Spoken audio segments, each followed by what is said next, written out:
ദാറുൽ ഹുദ research carnival എന്ന പ്രോഗ്രാമിലാണ് നമ്മൾ സംബന്ധിക്കുന്നത്. എനിക്ക് വളരെ പ്രിയപ്പെട്ട ഒരു പദമായിട്ട് തോന്നി കാർണിവൽ എന്നത്. സാധാരണ റിസർച്ചുമായിട്ട് അങ്ങനെ ബന്ധപ്പെടുത്താത്ത ഒരു പദം. റിസർച്ച് കുറച്ചുകൂടി സീരിയസ് ആണ്, കുറച്ചുകൂടി അക്കാഡമിക് സ്വഭാവമുള്ളതാണ്. എന്നാൽ അതിൻ്റെ വിപരീത ദിശയിൽ നിൽക്കുന്ന ഒരു സാധനമാണ് കാർണിവൽ എന്ന് പറയുന്നത്. അത് പോപ്പുലറാണ്, ജനപ്രിയത ഉള്ളതാണ്, എക്സെൻട്രിക് സ്വഭാവമുള്ളതാണ്.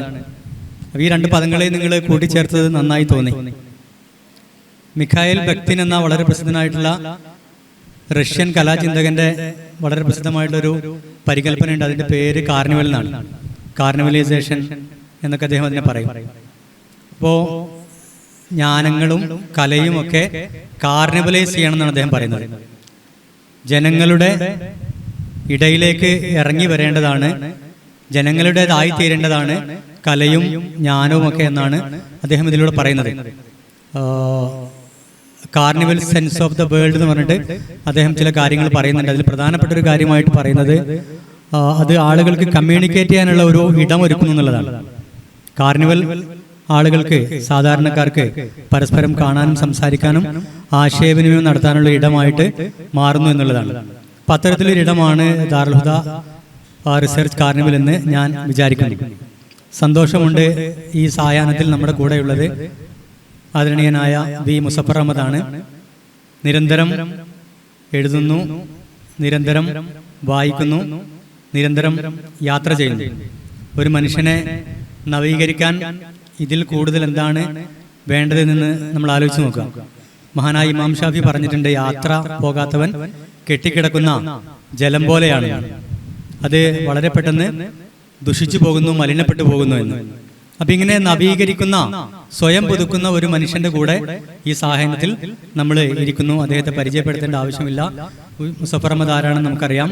പത്രപ്രവർത്തകനാണ്, ഗ്രന്ഥകാരനാണ്, സഞ്ചാരിയാണ്, സഞ്ചാര സാഹിത്യകാരനാണ്, മികച്ച വായനക്കാരനാണ്.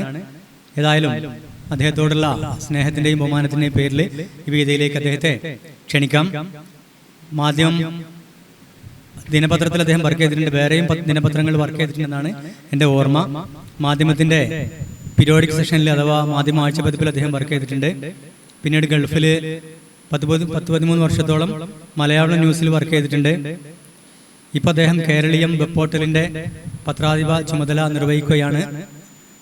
എന്താണെങ്കിലും ഞാൻ അദ്ദേഹത്തോടുള്ള ചോദ്യത്തിലേക്ക് നിങ്ങളുടെ ഒരു പ്രതിനിധി എന്ന നിലയ്ക്ക് കടക്കുകയാണ്. ഒരു എഴുത്തുകാരൻ, സഞ്ചാരി എന്ന രീതിയിലേക്ക് വഴിയൊരുക്കുന്ന തരത്തിൽ എങ്ങനെയാണ് ബാല്യ കൗമാരങ്ങളിലെ ജീവിതം വഴി കാണിച്ചത് എന്നുള്ളതാണ് ആദ്യമായിട്ട് ഞാൻ ചോദിക്കാൻ വിചാരിക്കുന്ന ഒരു കാര്യം.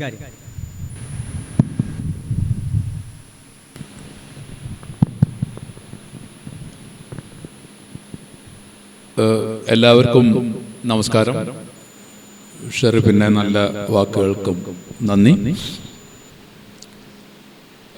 തീർച്ചയായിട്ടും കുട്ടിക്കാലം എന്ന് പറയുന്നത് ഒരാളെ സംബന്ധിച്ച് വളരെ പ്രധാനപ്പെട്ട ഒരു കാലമാണ്. അത് ഇന്നത്തെ പോലെ അത്ര ഭംഗിയുള്ളതൊന്നും ആയിരുന്നില്ല പഴയ കുട്ടിക്കാലങ്ങളൊന്നും. പക്ഷെ എന്നെ സംബന്ധിച്ച് ഒരല്പം വ്യത്യാസം ഉണ്ടായിരുന്നു.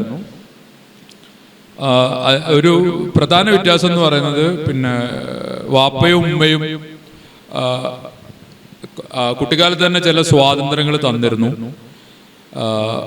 ഉമ്മ അന്നും ഇന്നും വലിയ ഒരു വായനക്കാരിയാണ്. 4ാം ക്ലാസ് വരെ പഠിച്ചിട്ടുള്ളൂ. പക്ഷെ പുസ്തകം ആദ്യമായിട്ട് ഞാൻ എൻ്റെ ജീവിതത്തിൽ കണ്ടിട്ടുള്ള ഒരാൾ പുസ്തകം വായിക്കുന്നത് കണ്ടിട്ടുള്ളത് എൻ്റെ ഉമ്മ അടുക്കളയുടെ വീതനയിൽ ഇരുന്ന് ഭക്ഷണം പാചകം ചെയ്യുന്നതിനിടയിൽ പുസ്തകങ്ങൾ വായിക്കുന്നതാണ് ഞാൻ കണ്ടിട്ടുള്ളത്. അതാണ് നമ്മുടെ ഒരു ആദ്യത്തെ ഒരു ഓർമ്മയിൽ നിൽക്കുന്ന ഒരു കാഴ്ച.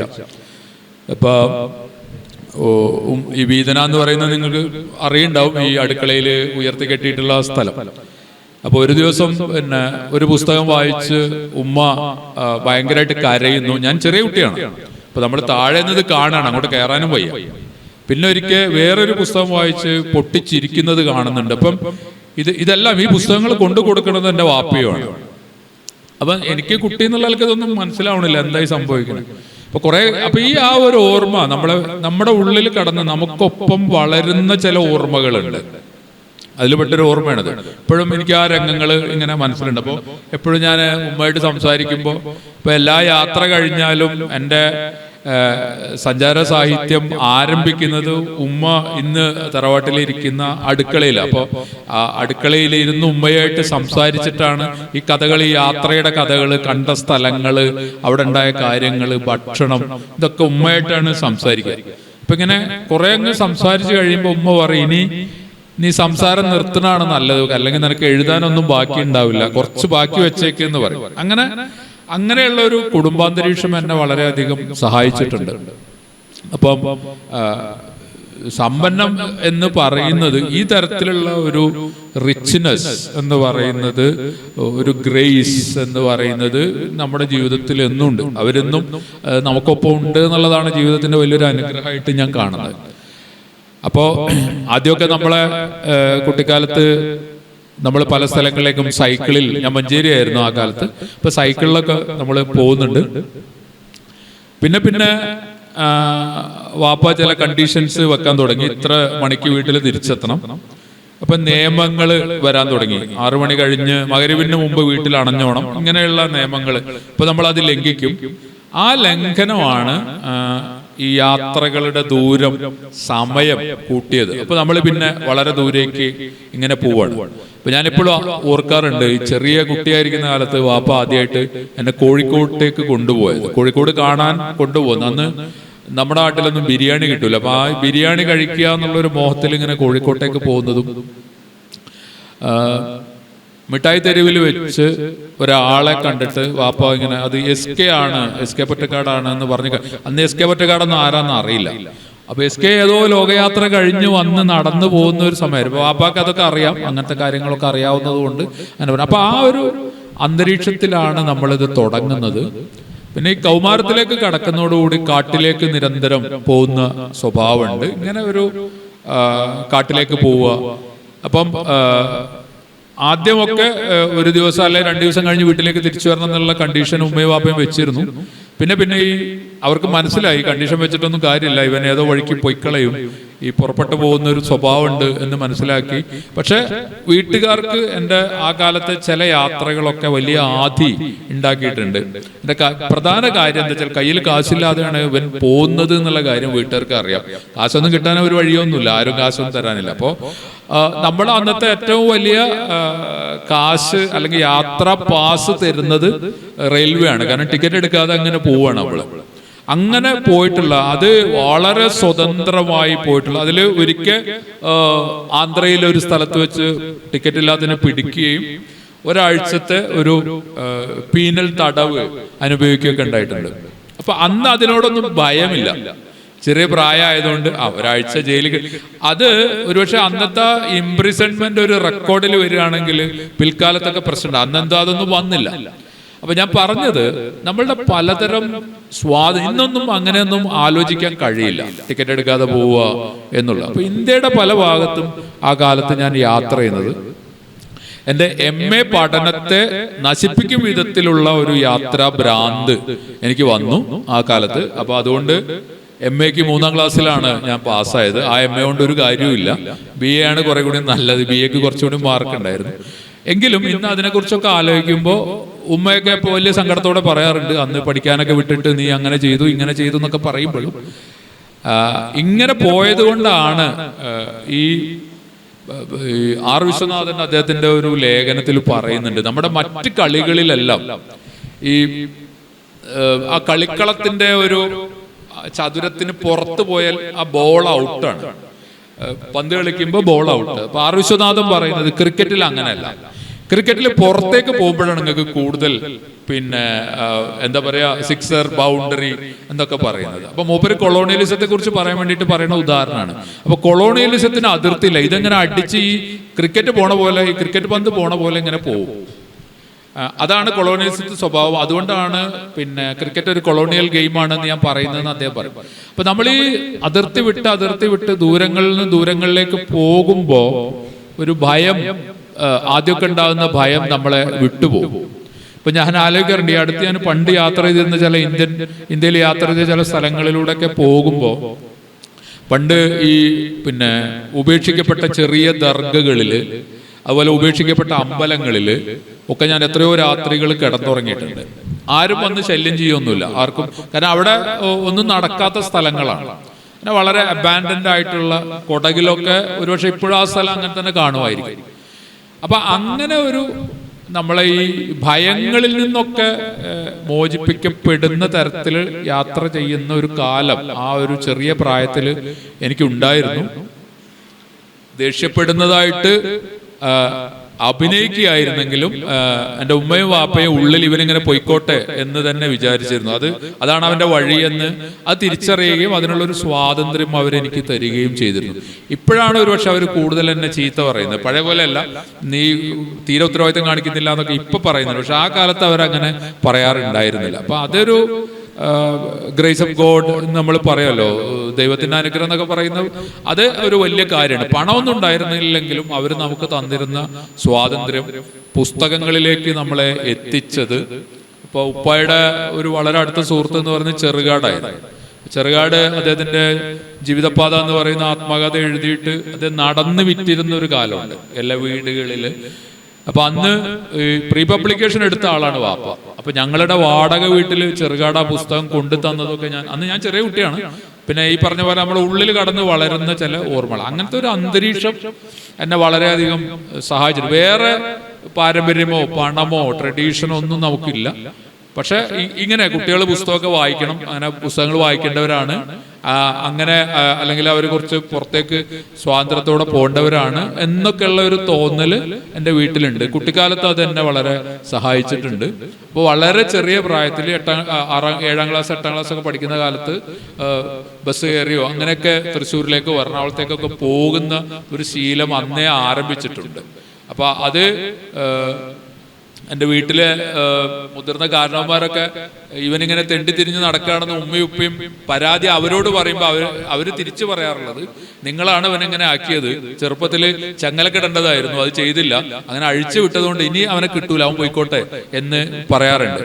ബട്ട് ഇപ്പൊ ആലോചിച്ച് നോക്കുമ്പോൾ അതൊക്കെ വളരെ രസകരം എന്ന് മാത്രമല്ല, ഒരു വലിയ സാധ്യതയിലേക്ക്, ജീവിതം തന്നെ എന്നെ ഒരു വലിയ സാധ്യതയിലേക്ക് തുറന്നു വിട്ടതുപോലെയാണ് എനിക്ക് തോന്നുന്നത്. കാരണം ഇപ്പൊ യാത്രകളായാലും പുസ്തകങ്ങളായാലും അങ്ങനത്തെ ഒരു ജീവിതയാത്രയുടെ ഒരു തിരിച്ചറിവ്, പല കാര്യങ്ങളിലുള്ള തിരിച്ചറിവ്, അതായത് നമുക്ക് മനുഷ്യരോട് പെരുമാറേണ്ടത് എങ്ങനെയാണെന്നുള്ളത് പോലും നമ്മൾ തിരിച്ചറിയുന്നത് ഒരു യാത്രയിലാണ്. അങ്ങനെ അത് പ്രവാചകൻ പറഞ്ഞിട്ടുണ്ട്. നമുക്ക് മറ്റു പല ടീച്ചിങ്സിലും അത് കാണാം.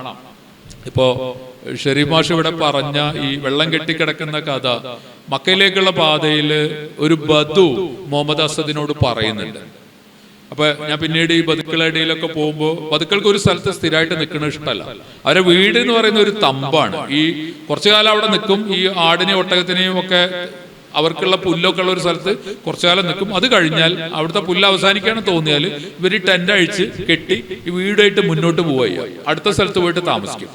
അങ്ങനെയുള്ള ബതുക്കളുടെ അവസാനത്തെ ആളുകൾ ഉള്ള കാലത്താണ് സൗദി മരുഭൂമിയിലൂടെ ഞാൻ യാത്ര ചെയ്യുന്നത്. അപ്പോ ഈ അസദ് ചോദിക്കുന്നുണ്ട്, ഇതിലൊരു ബദുവിനോട് ചോദിക്കുന്നുണ്ട്, നിങ്ങൾ എന്താണ് സ്ഥിരമായിട്ട് ഒരു സ്ഥലത്ത് നിൽക്കാത്തത്, ഇങ്ങനെ ഈ പിന്നെ കുടുംബമായിട്ട് ഇങ്ങനെ നിരന്തരമായിട്ട് യാത്ര ചെയ്യുക, നിങ്ങൾ ഈ അഴിച്ചെടുക്കാവുന്ന ഈ തമ്പ് വീടുകളെ ഒന്ന് മാറ്റിയാൽ തന്നെ നിങ്ങളുടെ സ്വഭാവത്തിൽ മാറ്റം വരും, ഇങ്ങനെയൊക്കെ പറയണ്ടേ. അപ്പൊ അതില് ഒരു ബദു തിരിച്ചു പറയുന്നതാണ് ഈ ഷെരീഫ് മാഷ് ഇവിടെ പറഞ്ഞ കാര്യം. അത് ഇങ്ങനെ കിട്ടിയതായിരിക്കും. അതായത് വെള്ളം കെട്ടിക്കിടന്നാൽ ചീത്തയാവും, മലിനമാവും, വെള്ളം എപ്പോഴും ഒഴുകിക്കൊണ്ടിരിക്കണം എന്ന് പറയുന്നത്. അപ്പം യാത്രയെക്കുറിച്ച് അങ്ങനെയുള്ള ഒരുപാട് കാര്യങ്ങൾ അല്ലെങ്കിൽ അങ്ങനെയുള്ള ടീച്ചിങ്സ് തന്നെ നിലനിൽക്കുന്നുണ്ട് എന്നുകൂടി നമ്മൾ മനസ്സിലാക്കണം. കാരണം നമ്മൾ നിൽക്കുന്ന ഒരു സ്ഥലത്ത് നിന്ന് നമ്മൾ പുറത്തേക്ക് മൂവ് ചെയ്യുമ്പോൾ, അതല്ലെങ്കിൽ നമ്മൾ ജീവിക്കുന്ന നമ്മുടെ തൊടുവിലുള്ള പക്ഷികളെ നോക്കി അങ്ങനെയൊക്കെയാണ് നമ്മൾ തുടങ്ങുക.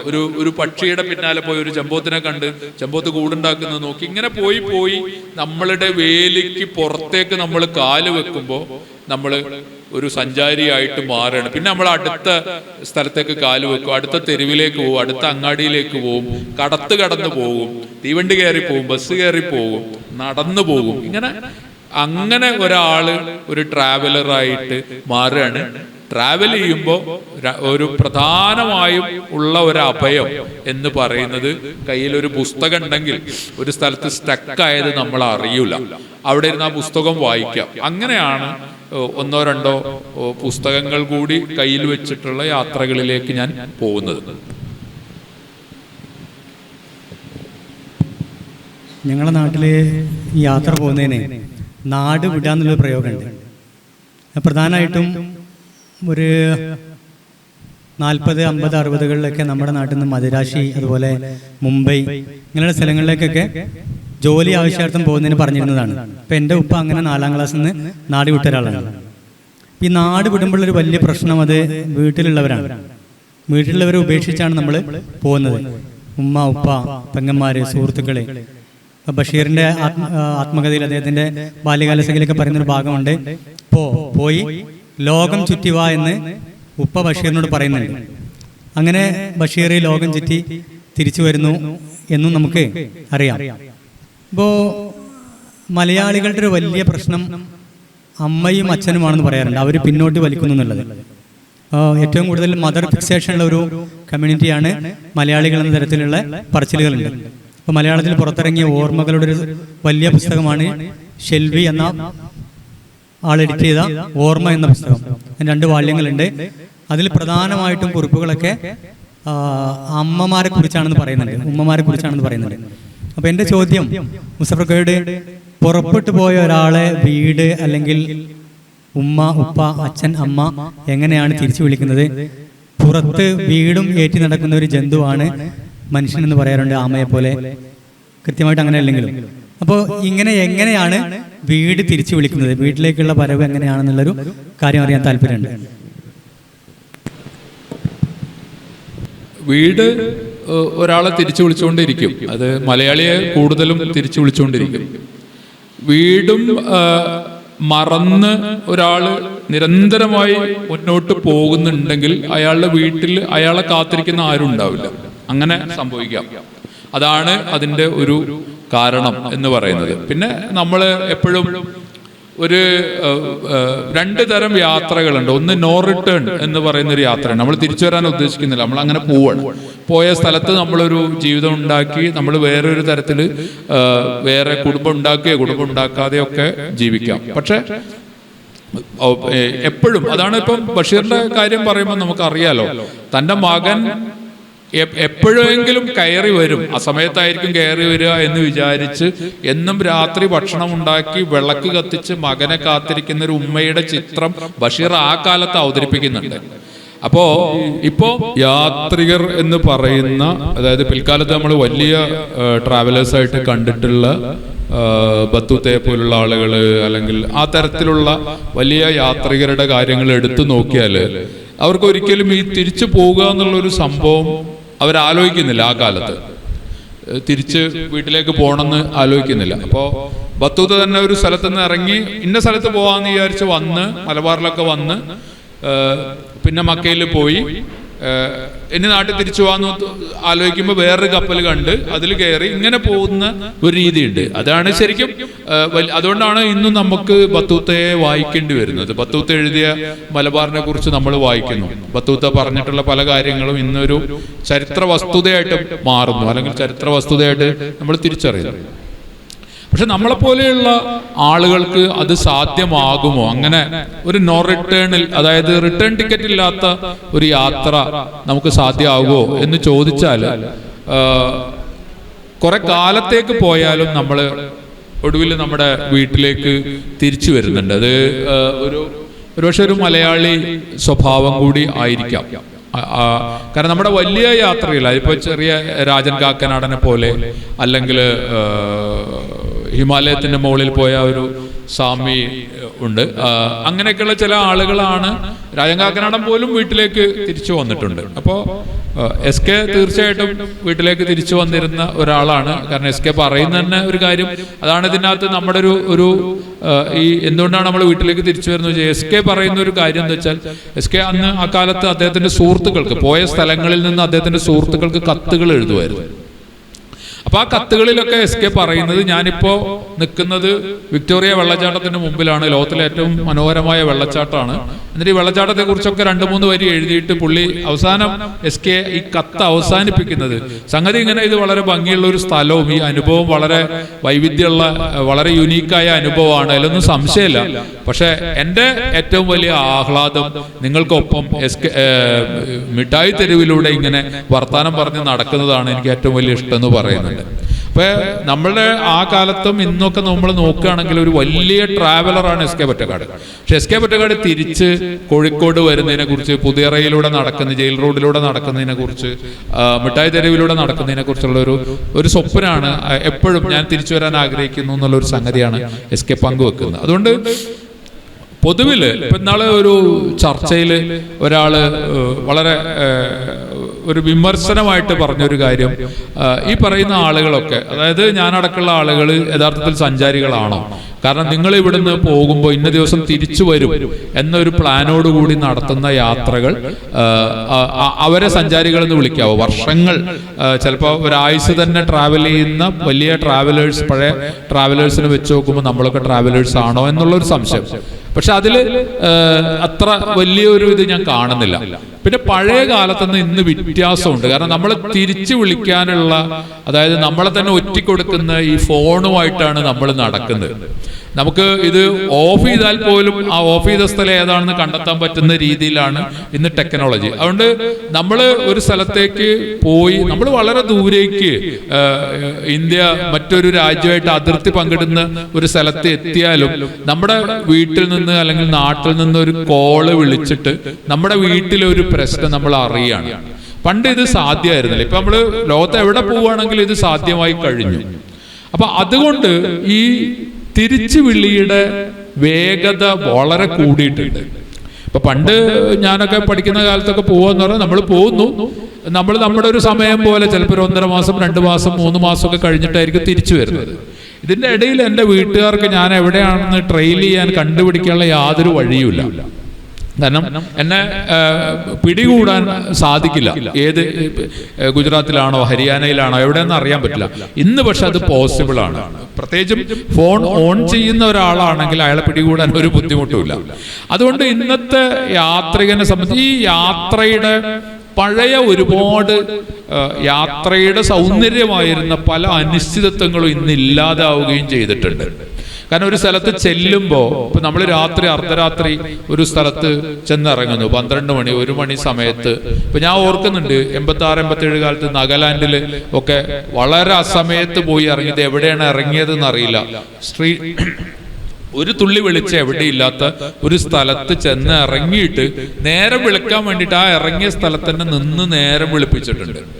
ഇന്ന് അങ്ങനെ ഒരു സാധനമല്ല. കാരണം വെളിച്ചവും നമ്മുടെ കയ്യിലുണ്ട്. ഈ മൊബൈലിന്റെ ഈ ഒരു ചെറിയ അരണ്ട വെളിച്ചവും നമ്മൾ ഉപയോഗിക്കുന്നുണ്ട്. അപ്പം ടെക്നോളജി ഒരുപാട് അഡ്വാൻസ് ചെയ്തു, ഒരുപാട് സഹായങ്ങൾ ചെയ്യുന്നുണ്ട്.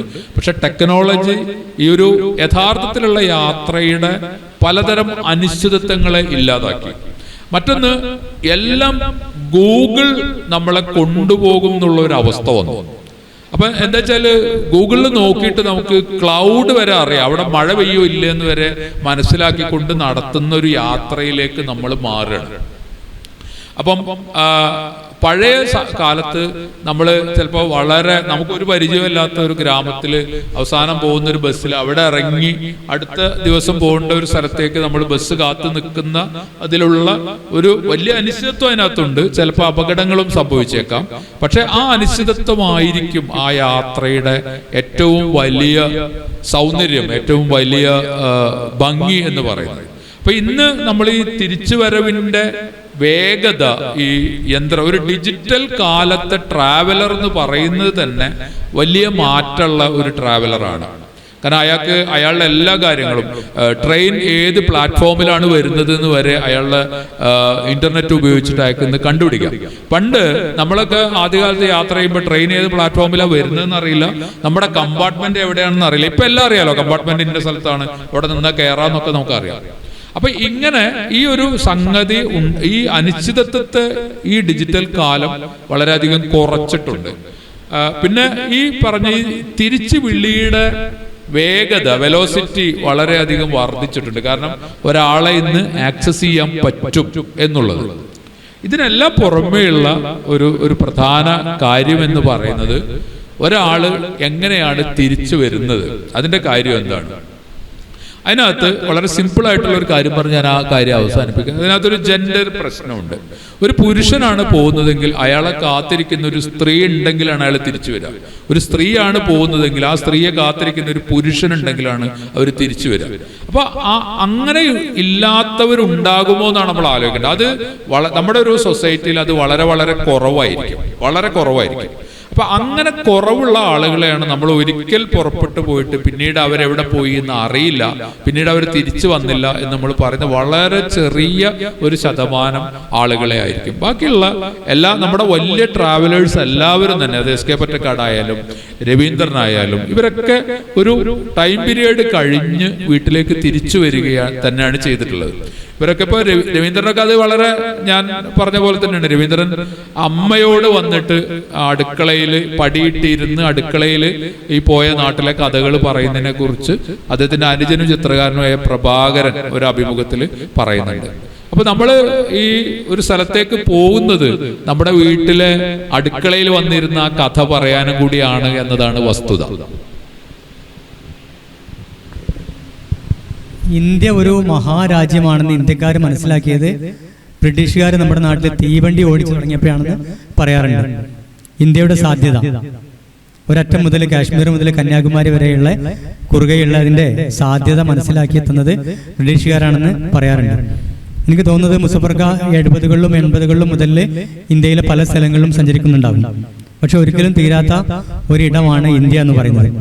ഇന്ത്യ എന്ന അനുഭവം, അതിലെ യാത്ര, അതിൻ്റെ ഓർമ്മകൾ, പ്രത്യേകിച്ച് ഈ അടുത്ത് വെങ്കിടേഷ് രാമകൃഷ്ണന്റെ വഴിവിട്ട യാത്രകൾ എന്ന പുസ്തകം മാതൃഭൂമി പുറത്തിറക്കിയിരുന്നു.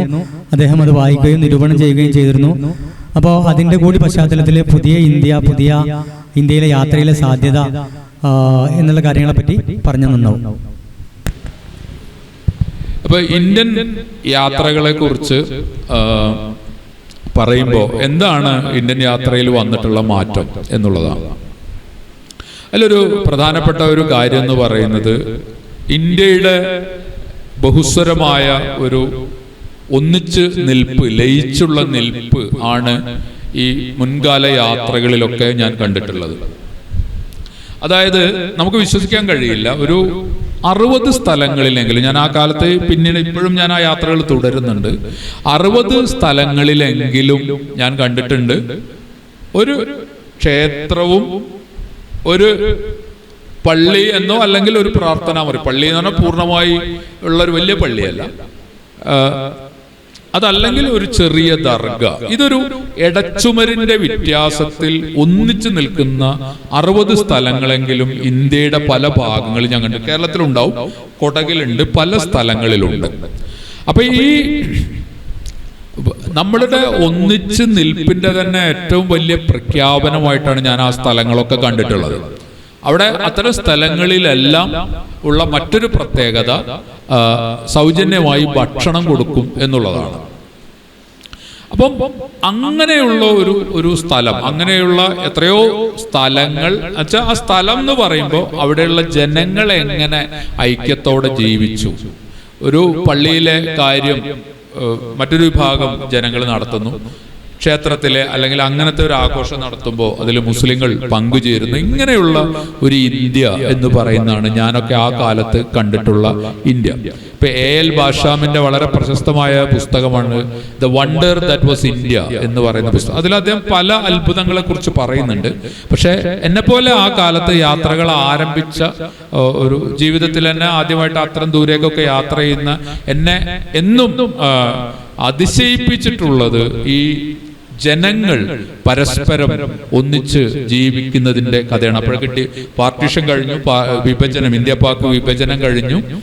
അതിൻ്റെതായ പല മുറിവുകളും ഉണ്ടായിരിക്കെ തന്നെ, പലതരം മുറിവുകളും ഉണ്ടായിരിക്കെ തന്നെ മനുഷ്യർ സ്നേഹത്തിൽ ജീവിക്കുക അല്ലാതെ മറ്റൊരു വഴിയും ഇല്ല എന്ന് തിരിച്ചറിഞ്ഞ് പരസ്പരം ലയിച്ച് ജീവിക്കുന്ന കാഴ്ച നമുക്ക് കാണാൻ സാധിക്കും. ഇപ്പോൾ പ്രേംചന്ദിന്റെ വളരെ പ്രശസ്തമായ ഒരു കഥയുണ്ട്, ഈദ്ഗാഹ് എന്ന് പറയുന്ന ഒരു കഥയുണ്ട്. നിങ്ങൾ വായിച്ചിട്ടുണ്ടോ എന്ന് എനിക്കറിയില്ല.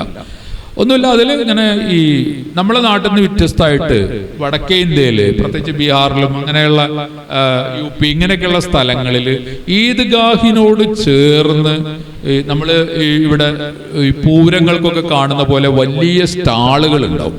ഇഷ്ടംപോലെ ഈ കുട്ടികളുടെ ടോയ്സ്, ഇങ്ങനെയുള്ള മധുരപലഹാരങ്ങൾ, ഇതൊക്കെ വിൽക്കുന്ന സ്ഥലങ്ങൾ നമുക്ക് കാണാം. അപ്പൊ അവിടെ എല്ലാവരും അവരെ വീട്ടിൽ നിന്ന് കാശുമായിട്ട് വന്ന് മിഠായി വാങ്ങുന്നുണ്ട്. ചിലർ ഉടനെ പൊട്ടിപ്പോകുന്ന കളിപ്പാട്ടങ്ങൾ വാങ്ങുന്നുണ്ട്. പക്ഷെ ഒരു കുട്ടി മാത്രം തൻ്റെ വല്യമ്മയ്ക്ക് ഒരു വിശറി വാങ്ങി പോകുന്നതാണ് കഥ. കാരണം വല്യമ്മയ്ക്ക് ഈ ചപ്പാത്തി ചുടുമ്പോൾ ഈ ചൂടുള്ള ചപ്പാത്തി അത് എടുത്തിടാൻ, അല്ല ഈ വിശറിയല്ല, ഒരു ചണ പോലെ ഒരു സാധനം ഇങ്ങനെ പിടിച്ചിടാൻ വേണ്ടിയിട്ടുള്ള ഒരു സാധനം വാങ്ങിക്കൊണ്ടുപോകുന്നതിനെ കുറിച്ചുള്ള കഥയാണ് ആ കഥ. അപ്പോൾ ആ വല്യമ്മ ഉള്ളൂ ഈ കുട്ടിക്ക്, ഉമ്മയും വാപ്പയും ഇല്ല. അപ്പം അത് ആ ഈദ്ഗാഹിലെ ആ കളിപ്പാട്ടങ്ങൾ വിൽക്കുന്ന കടയിൽ, മധുരപലഹാരങ്ങൾ വിൽക്കുന്ന കടയിലൊക്കെ ആരൊക്കെ വരും ഒരു ഉത്സവകാലത്ത് അല്ലെങ്കിൽ ഈദിന്റെ കാലത്ത് എന്ന് ആലോചിച്ചാൽ അവിടെ ജാതിയും മതമൊന്നും ഇല്ലാതെ എല്ലാവരും ഇടകലരാണ്. ഈ ഇടകലരലാണ്, ഇങ്ങനെ ജീവിച്ച ചരിത്രമാണ് ഇന്ത്യൻ ചരിത്രം എന്ന് പറയുന്നത്.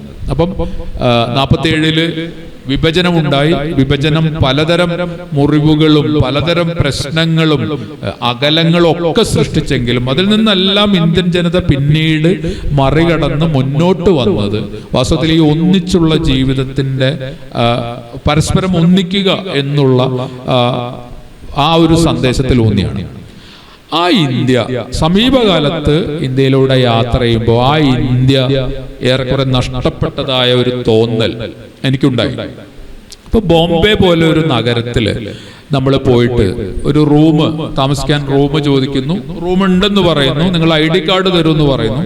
ID കാർഡ് കൊടുക്കുന്നു. ID കാർഡിലെ പേര് നോക്കുന്നു. ഇവിടെ റൂമില്ല എന്ന് പറയുന്നു. അപ്പൊ ആ പേരാണ് അവിടെ അയാളുടെ റൂം നിഷേധിക്കുന്നത് എന്നർത്ഥം. അപ്പോ ഇങ്ങനെ ഞാനിപ്പോ ഈ അടുത്ത് ജയ്പൂർ ലിറ്ററേച്ചർ ഫെസ്റ്റിവലിന് പോയി. ഈ ലിറ്ററേച്ചർ ഫെസ്റ്റിവലിൽ അവിടെ നിന്ന് ഉച്ചയ്ക്ക് ഭക്ഷണം കഴിക്കാൻ വേണ്ടി പുറത്ത് കുറച്ചപ്പുറത്തേക്ക് നടന്നു പോകുമ്പോൾ ഒരു സ്ഥലത്ത് ഇങ്ങനെ ഈ രാജസ്ഥാനി ഭാഷയിലുള്ള കുറേ പോസ്റ്റേഴ്സ് ഒട്ടിച്ചിട്ടുണ്ട്. ഒന്നുമില്ല, എഴുതിയിരിക്കുകയാണ്.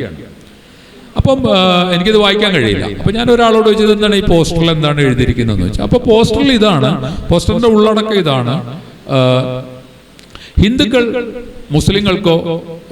മുസ്ലിങ്ങളിൽ നിന്ന് ഹിന്ദുക്കൾ ഭൂമി വാങ്ങരുത്, തിരിച്ചും വാങ്ങിക്കരുത് എന്ന് പറയുന്ന പോസ്റ്റർ ക്യാമ്പയിൻ നടക്കണം അവിടെ. അപ്പം ഒരു സ്ഥലത്ത് ഒരു ഭൂമി, ഒരാളുടെ ഭൂമി മറ്റൊരാൾ വാങ്ങിയതുമായി ബന്ധപ്പെട്ട് ഉണ്ടാകുന്ന ഒരു റിഫ്ലക്ഷനാണ് ഇത്. നമുക്ക് ഇവൻ വർഗീയ കലാപങ്ങൾ നടന്നിട്ടുള്ള, ഇന്ത്യയിൽ വർഗീയ കലാപങ്ങൾ നടന്നിട്ടുള്ള ഭാഗൽപൂർ പോലെയുള്ള വലിയ സ്ഥലങ്ങളിൽ, അല്ലെങ്കിൽ ബോംബെയുടെ ചില പ്രദേശങ്ങളിൽ, പിൽക്കാലത്ത് ഗുജറാത്ത് പോലെയുള്ള സ്ഥലങ്ങളിലൊക്കെ ഇത് നമ്മൾ കാണുന്നുണ്ട്. പക്ഷെ അവിടെ പോലും ഈ കലാപാനന്തരം, വർഗീയ കലാപങ്ങൾക്ക് ശേഷം മനുഷ്യർ പരസ്പരം ഒന്നിച്ച് ജീവിക്കാൻ ശ്രമിക്കുകയാണ് ഉണ്ടായത്. എന്നാൽ ഈ ഒരു പുതിയ രാഷ്ട്രീയം, കഴിഞ്ഞ ഒരു 10 വർഷമായി ഇന്ത്യയിൽ പ്രവർത്തിച്ചു കൊണ്ടിരിക്കുന്ന ഒരു വെറുപ്പിന്റെ രാഷ്ട്രീയം എന്ന് നമ്മൾ പറയുന്ന രാഷ്ട്രീയം ഇന്ത്യൻ പോളിറ്റിയെ, ഇന്ത്യയുടെ ബഹുസ്വരതയെ നശിപ്പിച്ചിരിക്കുന്നു എന്ന് പറയാതിരിക്കാൻ വയ്യ. അത് പലതരം അവകാശവാദങ്ങൾ ഉന്നയിച്ചുകൊണ്ട്, അത് ചിലപ്പോൾ ആരാധനാലയങ്ങളിലായിരിക്കാം, ചിലപ്പോൾ ചില കെട്ടിടങ്ങളുടെ പേരിലായിരിക്കാം, ചിലപ്പോൾ ചില ഭൂമികളുടെ പേരിലായിരിക്കും. ഇങ്ങനെ സംഘർഷങ്ങൾ ഉണ്ടാക്കിക്കൊണ്ടുവന്ന് മനുഷ്യരെ അകറ്റുന്ന ഒരു കാഴ്ച ഇന്ന് ഇന്ത്യയിലെമ്പാടും, പ്രത്യേകിച്ച് വടക്കേ ഇന്ത്യൻ യാത്രകളിൽ എനിക്ക് കാണാൻ വേണ്ടി സാധിച്ചത്. ഞാൻ വളരെ ദുഃഖത്തോടു കൂടിയാണ് ഞാനത് കാണുന്നത്. നമ്മളെ ഒരു സ്ഥലത്ത് നമുക്ക് മുറി കിട്ടിയില്ല എന്നുള്ളത് മാത്രമല്ല, ആ ഒരു ഒന്നിച്ച് ലയിച്ച് ജീവിച്ച, അതുകൊണ്ടാണ് ഇപ്പൊ കൊണ്ടോട്ടി നേർച്ചയൊക്കെ ഉണ്ടായിരുന്ന കാലത്ത് അവസാനം വരുന്നത് ആശാരിയുടെ പെട്ടിയാണ്. ഇപ്പൊ കൊണ്ടോട്ടി നേർച്ച ഇല്ല. അപ്പോ അതെന്തുകൊണ്ടാണ്, എങ്ങനെയാണ് ആശാരിയുടെ പെട്ടി വരുന്നത്, എന്താണ് അതിന്റെ ഒരു സാംസ്കാരിക പശ്ചാത്തലം എന്ന് നമ്മൾ ആലോചിക്കണം. അപ്പൊ അത് നഷ്ടപ്പെടുത്തുന്ന വിധത്തിൽ, അത് ആരായാലും ഏത് വിഭാഗമായാലും ഏത് മതമായാലും ഇന്ത്യൻ ബഹുസ്വരതയെ, ഇന്ത്യൻ പോളിറ്റിയെ ഇല്ലാതാക്കുന്നത്. ഇത് ഒരു സഞ്ചാരിയെ സംബന്ധിച്ച് ഇപ്പൊ 80കളിലൊക്കെ ഞാൻ പോയിരുന്ന സ്ഥലങ്ങളിൽ ഇന്ന് പോകുമ്പോൾ നമുക്ക് തന്നെ ആ ഒരു അകൽച്ച അനുഭവപ്പെടുകയാണ്.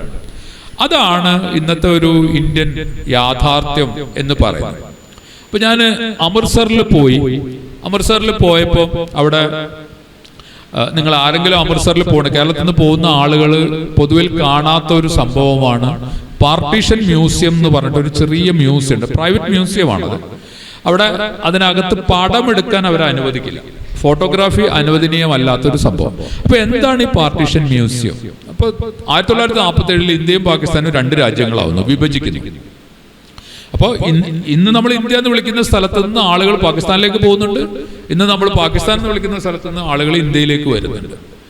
ഈ സമയത്ത് ഈ മരണപ്പാച്ചിൽ എന്ന് നമ്മൾ പറയുന്ന ആ മരണപ്പാച്ചിലിന്റെ സമയത്ത്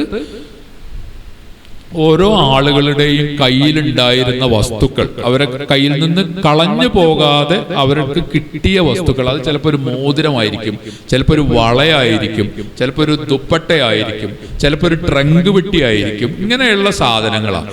ഈ സാധനങ്ങൾ കളക്ട് ചെയ്തിട്ടാണ് ഈ മ്യൂസിയം ഉണ്ടാക്കിയിട്ടുള്ളത്. വളരെ സാധാരണമായ സാധനങ്ങൾ വെച്ചിട്ടാണ്. അപ്പം ചിലരുടെ വിവാഹ വസ്ത്രങ്ങൾ, വിവാഹ ദിവസം അവരണിഞ്ഞ വിവാഹ വസ്ത്രങ്ങൾ, ഇതൊക്കെ ആ ആളുകൾ പിന്നീട് അവരിൽ പലരും ഇന്ന് ജീവിച്ചിരിക്കാൻ സാധ്യതയില്ല, അവരുടെ മക്കളോ പേരക്കുട്ടികളോ ഒക്കെ ഈ മ്യൂസിയത്തിന് സംഭാവന ചെയ്തിട്ട് നമുക്ക് അതിലൂടെ പോകുമ്പോൾ, അല്ലെങ്കിൽ ആ മ്യൂസിയത്തിലൂടെ പോകുമ്പോൾ വിഭജനത്തിലെ വൈയക്തികമായ വ്യക്തി അനുഭവങ്ങളുടെ ഒരു വലിയ കാഴ്ചയാണ് ആ യാത്രയിൽ നമുക്ക് കാണാൻ വേണ്ടി സാധിക്കും. അത് നിങ്ങൾക്കൊക്കെ എപ്പോഴെങ്കിലും അമൃത്സറിൽ പോകാൻ അവസരം കിട്ടുകയാണ്, തീർച്ചയായിട്ടും ആ സ്ഥലം പോയി കാണാം. അതിനെക്കുറിച്ച് ധാരാളമായി പറയാൻ ഞാൻ വളരെ വിശദമായി 2 ലക്കങ്ങളിൽ മാതൃകാഴ്ച പൈപ്പിൽ അതിനെക്കുറിച്ച് എഴുതി. ഇത് നമ്മൾ പറയുന്ന ഈ സുവർണക്ഷേത്രത്തിന് തൊട്ട് തന്നെയാണ് ഈ സ്ഥലം. ജാലിയൻവാലാ ബാഗും തൊട്ട് തന്നെയാണ്. ഇത് ഈ 3 സ്ഥലങ്ങൾ അടുത്തടുത്ത കിടക്കണം. അപ്പൊ നമ്മള് സുവർണക്ഷേത്രത്തിനകത്ത് പോകുമ്പോൾ സുവർണക്ഷേത്രത്തിലെ ഈ ചുമരിലെ ടൈൽസ് നമ്മൾ വളരെ സൂക്ഷ്മമായിട്ട്, കുറെ ഉള്ളിലാണ്, സൂക്ഷ്മമായിട്ട് നോക്കുമ്പോൾ ഒരു സ്ഥലത്ത് ഒരു ടൈലിൽ കഅബയുടെ ചിത്രമുണ്ട്. അപ്പൊ അതെങ്ങനെയാണ്? അപ്പോൾ ഒരു കാലത്ത് സിഖ് മതവും ഇസ്ലാമും തമ്മിൽ നടന്നിട്ടുള്ള സംവാദത്തിന്റെ ഒരു റിഫ്ലക്ഷനാണ്, അല്ലെ അവർ തമ്മിൽ നടന്നിട്ടുള്ള കമ്മ്യൂണിക്കേഷന്റെ. കാരണം സിഖ് മതത്തിന് വലിയ തോതിൽ ഇസ്ലാമിന്റെ പലതരം ആചാരങ്ങൾ, അവരുടെ പ്രാർത്ഥനാ രീതികൾക്കൊക്കെ ഇസ്ലാമിന്റെ രീതികളുമായി വളരെ അടുപ്പം കാണാം. അപ്പൊ അങ്ങനെ ഒരു സംഭവം അവിടെ വരികയാണ്. ഒരു കഅബയുടെ ചിത്രം, ഒരു ഈ ടൈലിനകത്ത് നമുക്ക് കഅബയുടെ ചിത്രം കാണാൻ വേണ്ടി സാധിക്കും. അപ്പൊ ഇങ്ങനെ നമ്മൾ പറയുന്ന ഈ മതങ്ങളിലുള്ള മനുഷ്യർ, ഇവരെല്ലാവരും ഒന്നിച്ച് ജീവിച്ചതിന്റെ ഒരുപാട് കാര്യങ്ങൾ നമ്മൾ ചുറ്റും കാണുന്നുണ്ട്, നമുക്ക് ചുറ്റും നമുക്ക് കാണാൻ വേണ്ടി സാധിക്കും. അപ്പം അത് വേണ്ട, അങ്ങനെ നിങ്ങൾ ജീവിക്കേണ്ട, നിങ്ങൾ തല്ലിപ്പിരിഞ്ഞ്, അല്ലെങ്കിൽ ഞങ്ങൾ നിങ്ങളെ തല്ലിപ്പിരിക്കും, പല ഗ്രൂപ്പുകളിലാക്കി, അങ്ങനെയുള്ള ഒരു ഇന്ത്യയിലൂടെ ഇന്ന് യാത്ര ചെയ്യുമ്പോഴാണ് നമ്മൾ ഈ കഴിഞ്ഞ, അതായത് വിഭജനം പോലും അല്ലാത്ത, വിഭജനം ഉണ്ടാക്കിയതിനേക്കാൾ ഭീകരമായ ഒരു അകൽച്ച ഉണ്ടാക്കാനുള്ള ശ്രമം നടക്കുന്ന ഇന്ത്യയിലൂടെ ഇന്ന് പുതിയ തലമുറ യാത്ര ചെയ്യണം. ഇന്ന് അവർ യാത്ര ചെയ്യണം. അവർ പ്രത്യേകിച്ച് നിങ്ങളെപ്പോലെ വിവിധ ഭാഷകൾ, ഉറുദു പോലെയുള്ള ഭാഷ, അല്ലെങ്കിൽ നിങ്ങൾക്ക് സ്വാഭാവികമായിട്ട് അതിൻ്റെ ഭാഗം കുറച്ച് ഹിന്ദി അറിയുന്നുണ്ടാവും. നിങ്ങൾ പോലെയുള്ള ചെറുപ്പക്കാരികൾ ഈ വിഭജിക്കാൻ ശ്രമിക്കുന്ന ഇന്ത്യയിലൂടെ ഒരുപക്ഷെ അതിനെല്ലാം താൽക്കാലികമായ ഒരു മാറ്റം ഉണ്ടായേക്കാം എന്ന് നമ്മൾ പ്രതീക്ഷിക്കുന്നു. ഞാൻ പറയുന്നത് ആ ഒരു 80കളിൽ, അതായത് ഞാനൊക്കെ ശരിക്കും ഒരു പൗരനായി മാറി, 18 വയസ്സൊക്കെ ആയി ഒരു പൗരനായി ആദ്യത്തെ വോട്ടൊക്കെ ചെയ്തതിന് ശേഷം ഇന്ത്യയിലൂടെ നടത്തുന്ന യാത്ര അന്ന് തന്നിട്ടുള്ള അതിന്റെ സ്വാതന്ത്ര്യം, അന്ന് മനുഷ്യർ നമ്മളോട് കാണിച്ചിട്ടുള്ള സ്നേഹം, കാരുണ്യം, ഒരു പരിചയമില്ലാത്ത എത്രയോ ആളുകൾ എനിക്ക് ഭക്ഷണം തന്നിട്ടുണ്ട്. എത്രയോ ആളുകൾ. കാരണം അവർക്ക് കണ്ടാൽ അറിയാം ഇയാൾ ഭക്ഷണം കഴിക്കാണ്ട് തെണ്ടി തിരിഞ്ഞ് നടക്കുകയാണെന്ന് അറിയാം. പക്ഷെ ഇന്ന് ചില സ്ഥലങ്ങളിൽ ചെല്ലുമ്പോൾ ആ ഒരു സെഗ്രഗേഷൻ, നമ്മളെ അകൽച്ചയുടെ ഒരു അനുഭവം നമുക്ക് ഉണ്ടാവുകയാണ്. അപ്പൊ ആളുകൾ ചോദിക്കണം, നിങ്ങൾ എന്തിനാ അവിടെ പോയി ഭക്ഷണത്തിന് പോയി, നിങ്ങൾക്ക് പള്ളിയിൽ പോയാൽ ഭക്ഷണം കിട്ടൂലെന്ന്. അങ്ങനെ ആയിരുന്നില്ല ഇന്ത്യ. നമുക്ക് എവിടുന്നും ഭക്ഷണം കിട്ടുമായിരുന്നു. അല്ലെങ്കിൽ ഞാൻ ഇവിടെ കിടന്നോട്ടെ എന്ന് പറഞ്ഞാൽ ഇവിടെ കിടക്കാൻ അനുവദിക്കുമായിരുന്നു അന്ന്. അന്ന് അതിനൊന്നും ഒരു പ്രശ്നം ഉണ്ടായിരുന്നില്ല. ഇന്ന് അത് സാധ്യമല്ലാത്ത രീതിയിലേക്ക് പല സ്ഥലങ്ങളിലും ഈ മാറ്റം ഉണ്ടാവുന്നുണ്ട്. അപ്പോൾ നമ്മളിപ്പോൾ ഈ റൂമൊക്കെ കിട്ടാത്ത പ്രശ്നമൊക്കെ ഇപ്പോൾ ഈ ഓൺലൈനിൽ നമുക്ക് മുറികൾ എടുക്കാം എന്നതുകൊണ്ട് അത് കുറെ കൂടി ഈസിയറാണ്. കാരണം അത് തടയാൻ കഴിയില്ല. പക്ഷേ ആ ഒരു അകൽച്ച ഉണ്ടാക്കാനുള്ള ശ്രമത്തെ ഇന്ത്യയിൽ ഉടനീളം യാത്ര ചെയ്ത് പ്രതിരോധിക്കണം എന്ന അഭിപ്രായക്കാരനാണ് ഞാൻ. അത് പ്രാക്ടിക്കലാണോ പ്രായോഗികമാണോ എന്ന് എനിക്ക് അറിയില്ല.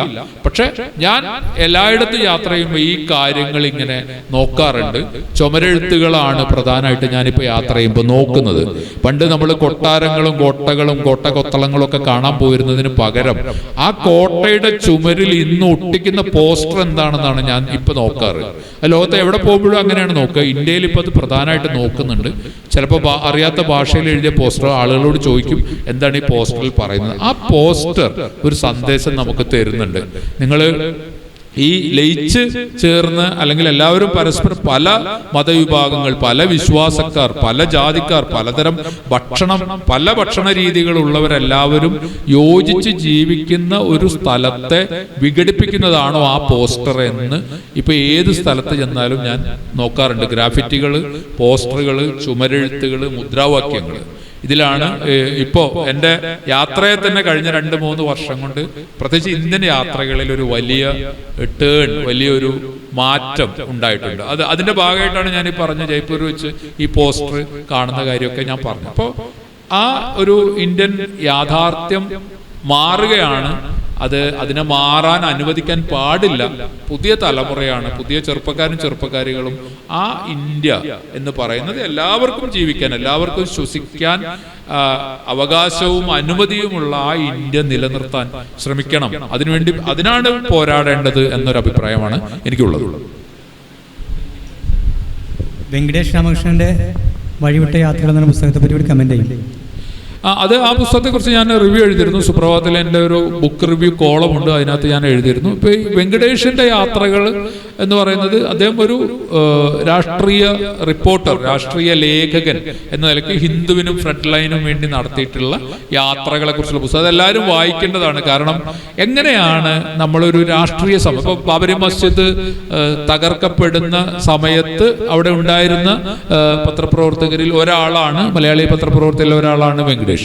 അപ്പൊ വെങ്കടേഷ് പറയുന്നുണ്ട് അതിനകത്ത്, ഈ മസ്ജിദ് തകർക്കാതെ ഇരിക്കാൻ വേണ്ടി അതിന്റെ തൊട്ട് തലേ ദിവസങ്ങളിൽ സന്യാസിമാർ തന്നെ ഗദകളും മറ്റും എടുത്തിട്ട് ഒരാളും ഈ മസ്ജിദിനകത്തേക്ക് കടന്നു പോകരുത് എന്ന് ഭീഷണിപ്പെടുത്തി. അതായത് എല്ലാവരും കയറിയിട്ട് ഈ മസ്ജിദ് തകർക്കണം എന്നല്ല, ഇതിനകത്ത് കയറാൻ പാടില്ല, ഇത് ചെയ്യരുത് എന്ന് പറഞ്ഞു നിൽക്കുന്ന സന്യാസിമാരെ കുറിച്ചുള്ള ഒരു സൂചന നമുക്ക് കാണാം. അവിടുത്തെ നാട്ടിൽ അയോധ്യയിൽ ഞാൻ 2 തവണ ഞാൻ അയോധ്യയിൽ ബാബരി മസ്ജിദ് എന്ന സ്ഥലത്തൊക്കെ പിന്നീട് പിൽക്കാലത്ത് പോയിട്ടുണ്ട്. അപ്പൊ അവിടുത്തെ മനുഷ്യർക്ക് ഈ മസ്ജിദ് തകർക്കണമെന്നില്ല, അല്ലെ ആ മസ്ജിദ് തകർത്ത് അവിടെ അമ്പലം ഉണ്ടാക്കണമെന്നില്ല. അപ്പോൾ പക്ഷെ ആ ഒരു അനുഭവം വെങ്കടേഷൊക്കെ എഴുതിയിട്ടുള്ളത് ഈ തലമുറ വായിക്കേണ്ടതാണ്. കാരണം ഇവരൊക്കെ അതിനകത്ത് പോയി ആ സംഭവങ്ങളെ മുഴുവൻ കാണുന്ന ഒരു കാഴ്ച. ഇപ്പോൾ അന്നത്തെ മനോരമ ഫോട്ടോഗ്രാഫർ പി മുസ്തഫ അദ്ദേഹം അതിൻ്റെ അനുഭവങ്ങൾ എഴുതിയിട്ടുണ്ട്. മുസ്തഫയുടെ ചിത്രം, മുസ്തഫയുടെ ഫോട്ടോഗ്രാഫുകൾ അന്ന് മനോരമ പ്രസിദ്ധീകരിച്ചില്ല. കേരളത്തിലും വർഗീയ കലാപം ഉണ്ടാകും എന്ന് ഭയന്നാണത്രേ അവരാ വളരെ വിഖ്യാതമായ ചിത്രങ്ങൾ. അത് പിൽക്കാലത്ത് പലരും പ്രസിദ്ധീകരിച്ചിട്ടുണ്ട്, അന്നത് പ്രസിദ്ധീകരിച്ചിട്ടില്ല. അപ്പൊ മുസ്തഫയ്ക്ക് തന്റെ പേര് മാറ്റേണ്ടി വന്നതിനെ കുറിച്ച് മുസ്തഫ പറയുന്നുണ്ട്. തന്റെ പേര് മുത്തു എന്നാക്കുന്നു. അപ്പം അതൊരു മുസ്ലിം പേരല്ല എന്ന് വരുത്താൻ വേണ്ടി പിന്നെ ഈ മറ്റേതരം തലയ്ക്കെട്ട് കെട്ടി ജയ് ശ്രീറാം വിളിച്ച് കുറി വരച്ചിട്ടാണ് ഫോട്ടോഗ്രാഫ് ചെയ്യാൻ വേണ്ടി പോകുന്നത് എന്ന് പറയുന്നുണ്ട്. അപ്പൊ ഇത് 92 ആരംഭിക്കുന്ന, അത് അതിനു മുമ്പ് തുടങ്ങിയിട്ടുണ്ട്. ആ 92 ആരംഭിക്കുന്ന ആ ഒരു ശ്രമം കഴിഞ്ഞ 10 കൊല്ലമായിട്ട് ഇന്ത്യയിൽ നടക്കുന്ന ഭരണം അല്ലെങ്കിൽ അധികാരം അത് ഉണ്ടാക്കിയിട്ടുള്ള ആ 92 ആരംഭിക്കുകയും ഇന്നും തുടരുകയും ചെയ്യുന്ന ആ പ്രോസസ്സിന്റെ നടുവിലൂടെ നിരന്തരം യാത്ര ചെയ്യുകയാണ് വെങ്കടേഷ് രാമകൃഷ്ണൻ ചെയ്തിട്ടുള്ളത്. അതൊരു സഞ്ചാര സാഹിത്യകാരന്റെ രീതിയിലല്ല, ഒരു പൊളിറ്റിക്കൽ റിപ്പോർട്ടറുടെ വളരെ ഇന്ത്യൻ യാഥാർത്ഥ്യങ്ങളെ തിരിച്ചറിയുന്ന ഒരു പുസ്തകമാണ്. ആ പുസ്തകം നിങ്ങളെല്ലാവരും വായിക്കണമെന്നാണ് എനിക്ക് പറയാനുള്ളത്. മുസഫർക്കയുടെ ഏറ്റവും പുതിയ യാത്രകളിലേക്കും വായനകളിലേക്കും നമുക്ക് വരണം. അതിനു മുമ്പ് ഒരൊറ്റ ചോദ്യം മാത്രം ചോദിക്കുന്നു. അപ്പോൾ നമ്മുടെ അനുഭവങ്ങളുടെ 3 പ്രധാനപ്പെട്ട ഇടങ്ങളാണ് കടല്, കാട്, മരുഭൂമി. മേൽമേലൊക്കെ എഴുതിയ, മൊബിഡിക്കിലൊക്കെ എഴുതിയ കടല് അതിൻ്റെ വലിപ്പം കൊണ്ട് നമ്മളെ വിസ്മയിപ്പിക്കുന്നു, അതിൻ്റെ സൂക്ഷ്മത കൊണ്ട്, അതിൻ്റെ വിശദാംശങ്ങൾ കൊണ്ട് നമ്മളെ അത്ഭുതപ്പെടുത്തുന്നുണ്ട്. മൊബിഡിക്ക് എന്ന നോവൽ നമ്മൾ നിർബന്ധമായിട്ടും വായിക്കേണ്ടതാണ്. കാടിൻ്റെ വിളി, അല്ലെങ്കിൽ നമ്മുടെ നാട്ടിലെ NN നസീർ എഴുതിയ കാടിനെ തൊടുമ്പോൾ എന്ന പുസ്തകം, ഇതൊക്കെ കാട് എന്താണ് എന്ന് നമ്മളെ അനുഭവിപ്പിക്കുന്നുണ്ട്. മലയാളത്തിൻ്റെ അടുത്ത് ആടുജീവിതം വന്നപ്പോൾ വീണ്ടും മരുഭൂമി സജീവമായ ചർച്ചയിലേക്ക് വരികയുണ്ടായി, ഓൺലൈനിലും ഓഫ്ലൈനിലൊക്കെ. പക്ഷേ ശരിക്കും മരുഭൂമിയുടെ ആത്മകഥ എഴുതിയ ഒരാൾക്ക് എങ്ങനെയാണ് മരുഭൂമി എന്ന വലിയൊരു അറീന, വലിയൊരു വിഷ്വൽ, വലിയൊരു അനുഭൂതി ഉണ്ടായതെന്നാണ് ചോദിക്കാനുള്ളത്. അപ്പോൾ അദ്ദേഹത്തിൻ്റെ മരുഭൂമിയുടെ ആത്മകഥയിലെ 1-ാമത്തെ അധ്യായം ജലയുദ്ധങ്ങളെ പറ്റിയാണ്. മരുഭൂമിയിൽ ജലമുണ്ടോ, കിണറുണ്ടോ, വെള്ളമുണ്ടോ എന്ന ചോദ്യത്തിന് ഉത്തരം പറഞ്ഞുകൊണ്ടാണ് അദ്ദേഹം തുടങ്ങുന്നത്. സക്കാക്ക എന്ന സ്ഥലത്ത് മസ്രയിലെ പെരുമ്പാമ്പ് വിഴുങ്ങിയ ഒരു പാവം നേപ്പാളിയെ പറ്റി മുസഫർക്ക് എഴുതുന്നുണ്ട്. അത് വായിക്കുമ്പോൾ ശരിക്കും നമ്മളൊരു നോവലൊക്കെ വായിക്കുന്നതിൻ്റെ ഉൾക്കിടിലും ഒരാകാംക്ഷ നമുക്ക് ഉണ്ടാകുന്നുണ്ട്. അപ്പം ഇങ്ങനെ മരുഭൂമിയിലൂടെ സഞ്ചരിക്കുകയും മരുഭൂമിയുടെ അനുഭവങ്ങൾ ഒപ്പിയെടുക്കുകയും, ഇപ്പോൾ മരുമരങ്ങൾ എന്ന പുസ്തകത്തിൽ സൊമാലിയക്കാരനായ ഒരു ഇടയനെ കാണുകയും അയാൾക്കൊരു കുറച്ച് വെള്ളം കൊടുക്കുകയും അയാൾ അതിൽ നിന്ന് ഒരല്പം മാത്രം കുടിക്കുകയും ബാക്കി വരും ദിവസങ്ങളിലേക്ക് എടുത്തു വെക്കുകയും ചെയ്യുന്ന അനുഭവം പറയുന്നുണ്ട്. മരുഭൂമിയിൽ ചത്ത് ദ്രവിച്ചു പോയ ഒരു കാറ്റിൽ ഇല്ലാതായി പോകാൻ സാധ്യതയുള്ള ഒരു ഒട്ടകത്തിൻ്റെ ഉടല് കാണുന്ന ആ അനുഭവം മുസഫർക്ക് എഴുതിയിട്ടുണ്ട്. അപ്പം മരുഭൂമിയുടെ ഒരു വലിപ്പം, അതിൻ്റെ ഒരു ആഴം, അത് അവിടെ പോയ ഒരാൾ പറയുമ്പോഴാണ് നമുക്ക് മനസ്സിലാവുക. അത് കുറഞ്ഞ വാക്കുകളിലാണെങ്കിലും പറഞ്ഞാൽ സന്തോഷമാവും. മരുഭൂമിയെക്കുറിച്ച് എന്താണ് പറയുക എന്ന് ചോദിച്ചാൽ, മരുഭൂമിയിൽ ഞാൻ ആദ്യമായിട്ട് മരുഭൂമിയിൽ പോകുന്നത് മരുഭൂമിയിൽ വെള്ളമുണ്ടോ എന്നുകൂടി അന്വേഷിച്ചിട്ടാണ്. അതിൻ്റെ ഒരു പ്രധാന കാരണം, ഇപ്പം നമ്മുടെ കൂടെ ഇല്ലാത്ത മരിച്ചുപോയ TP രാജീവൻ, അന്ന് ഞാൻ ജിദ്ദയിൽ ജോലിയാണ്, ഞാൻ 13 വർഷം ജിദ്ദയിലായിരുന്നു, സൗദി അറേബ്യയിൽ ജിദ്ദയിൽ ജോലിയായിരുന്നു. ആ കാലത്താണ് ഞാൻ മരുഭൂമിയിലേക്ക് യാത്ര ചെയ്യുന്നത്. ഇപ്പോൾ രാജീവനാണ് എന്നോട് പറഞ്ഞു, മരുഭൂമിയെക്കുറിച്ച് എഴുതണം, മരുഭൂമിയെക്കുറിച്ച് മലയാളികൾ ആരും എഴുതിയിട്ടില്ല, എത്രയോ പേര് മരുഭൂമിയുടെ ചുറ്റുപാടും ജീവിച്ചു, ജോലി ചെയ്തൊക്കെ ജീവിച്ചെങ്കിലും ആരും അതിനെക്കുറിച്ച് അങ്ങനെ പഠിക്കുകയോ എഴുതുകയൊന്നും ചെയ്തിട്ടില്ല. നീ ട്രാവൽ ചെയ്ത് നോക്കണം, എവിടെയെങ്കിലും ഒരു തുള്ളി വെള്ളം മരുഭൂമിയിൽ നിനക്ക് കണ്ടെത്താൻ പറ്റുകയാണെങ്കിൽ അതായിരിക്കും നിന്റെ സംസം എന്ന് പറഞ്ഞ് എന്നെ വളരെയധികം പ്രചോദിപ്പിച്ച ഒരാളാണത്. അപ്പം അങ്ങനെയാണ് ഞാൻ ഈ മരുഭൂമി കാണാൻ വേണ്ടി ഒക്കെ പോകുന്നത്. ഇപ്പോൾ നമ്മൾ MT ക്വാർട്ടർ എന്ന് പറയുന്ന, റുപ്പൽ ഖാലി എന്ന് പറയുന്ന മരുഭൂമിയുടെയൊക്കെ ഭാഗങ്ങളിലൂടെയൊക്കെ സഞ്ചരിച്ചിട്ടുണ്ട്. മരുഭൂമിയുടെ അനന്തമായ വിശാലത അത് തന്നെയാണ് അതിനെ നമ്മളെ എന്നും മനുഷ്യനെ ആ വഴിയിലേക്ക് ആകർഷിക്കുന്നത്. കാരണം നമ്മൾ എത്ര മുന്നോട്ട് പോയാലും അത് തീരുന്നില്ല എന്നുള്ളതാണ്. പിന്നെ മരുഭൂമി തന്നെ എങ്ങനെ അതിജീവിക്കുന്നു എന്നുള്ള, മരുഭൂമിയെ നമ്മളെ ഒരു പാഴ്നിലമായിട്ടാണ് കാണുന്നത്. ഒന്നുമില്ല, കുറെ മണല് മാത്രമുള്ള സ്ഥലം, അങ്ങനെയല്ല മരുഭൂമിയിൽ മരങ്ങളുണ്ട്, മരുഭൂമിയിൽ ജീവികളുണ്ട്. പിന്നെ അറേബ്യൻ ലെപ്പേർഡ് എന്ന് പറയുന്ന ജീവി പോലും മരുഭൂമിയിലുണ്ട്. പരുന്തുകളുണ്ട്. ഈ ആടുജീവിതത്തിൽ വന്നിട്ടുള്ള ഒരു പ്രധാന പ്രശ്നം, ഈ സൗദി ഭാഗത്ത് ഭയങ്കരമായിട്ട് കഴുകന്മാരുടെ ഒരു രംഗമുണ്ട്. ഈ പരുന്ത് മരുഭൂമിയിലുണ്ട്, കഴുകനില്ല. അത്രയും കഴുകന്മാര് സൗദി മരുഭൂമിയിലില്ല. ശരിക്കും ആ രംഗത്ത്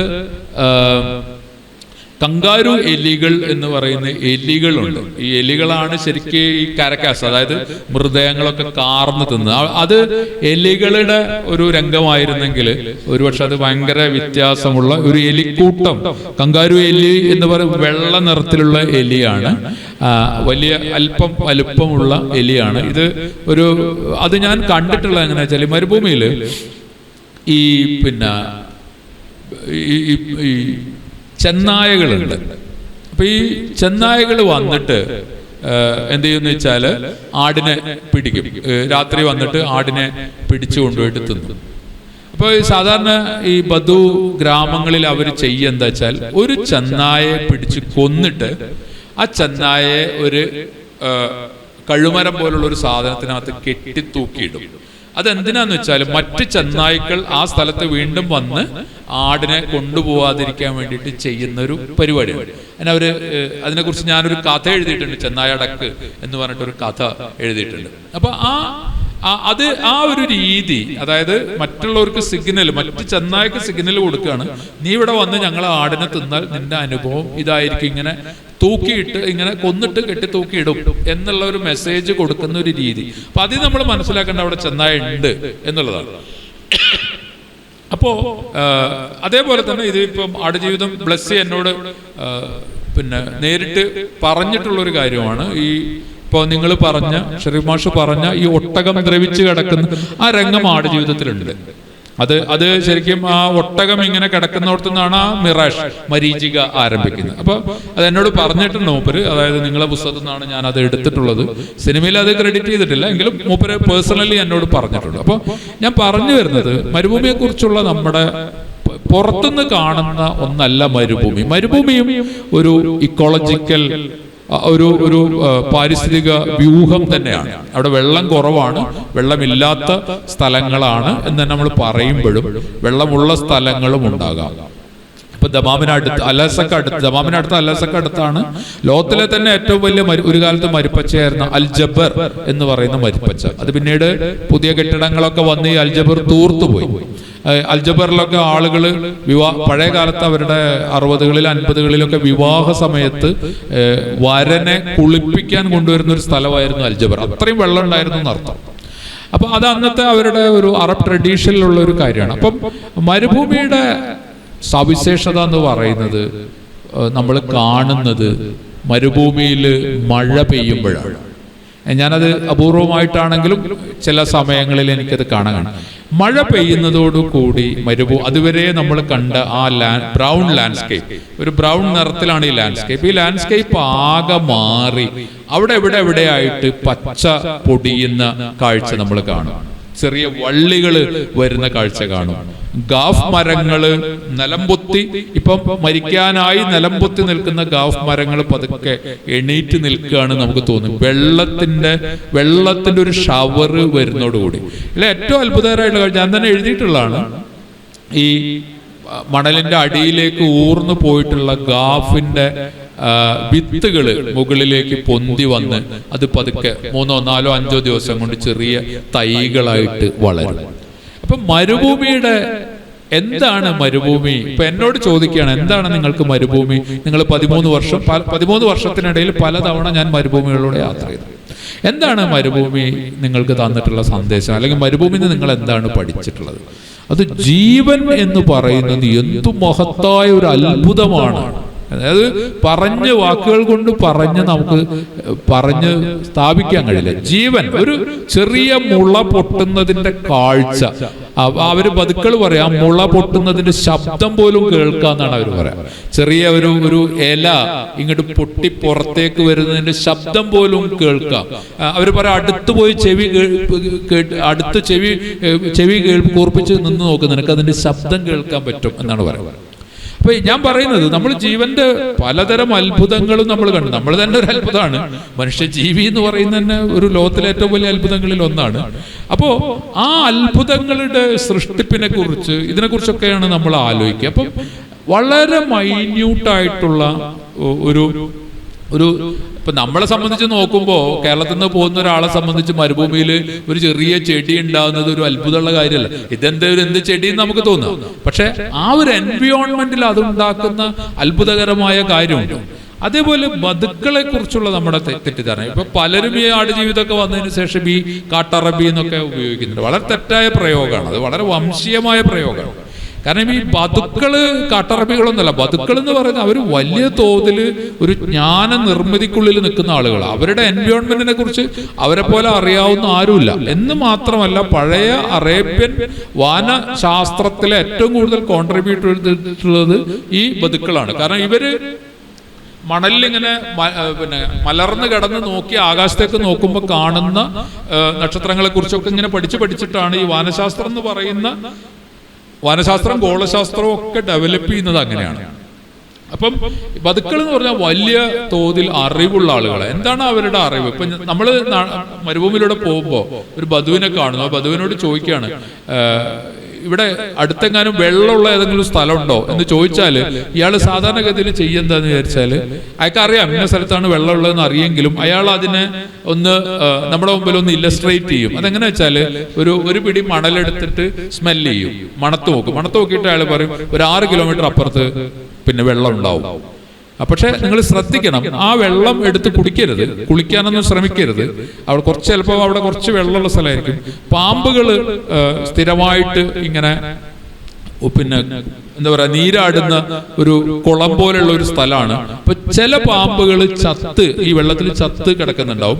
ചിലപ്പോ അതിന്റെ വിഷം ഊറി, അത് സയന്റിഫിക്കലി ശരിയല്ലെന്നാണ് പറയുന്നത്. ചത്ത പാമ്പിന്റെ വിഷം പിന്നെ ഊറി അതിലാവൂല എന്നാണ് പറയുന്നത്. പക്ഷെ ഇവര് പറയുന്നത് അതിന് സാധ്യത ഉണ്ടോ, അതുകൊണ്ട് വെള്ളം എടുക്കുകയോ മുഖം കഴുകുകയോ ഒന്നും ചെയ്യരുത്, ചിലപ്പോ എന്തെങ്കിലും പോയ്സൺ ഉണ്ടാകാം എന്ന് പറയും.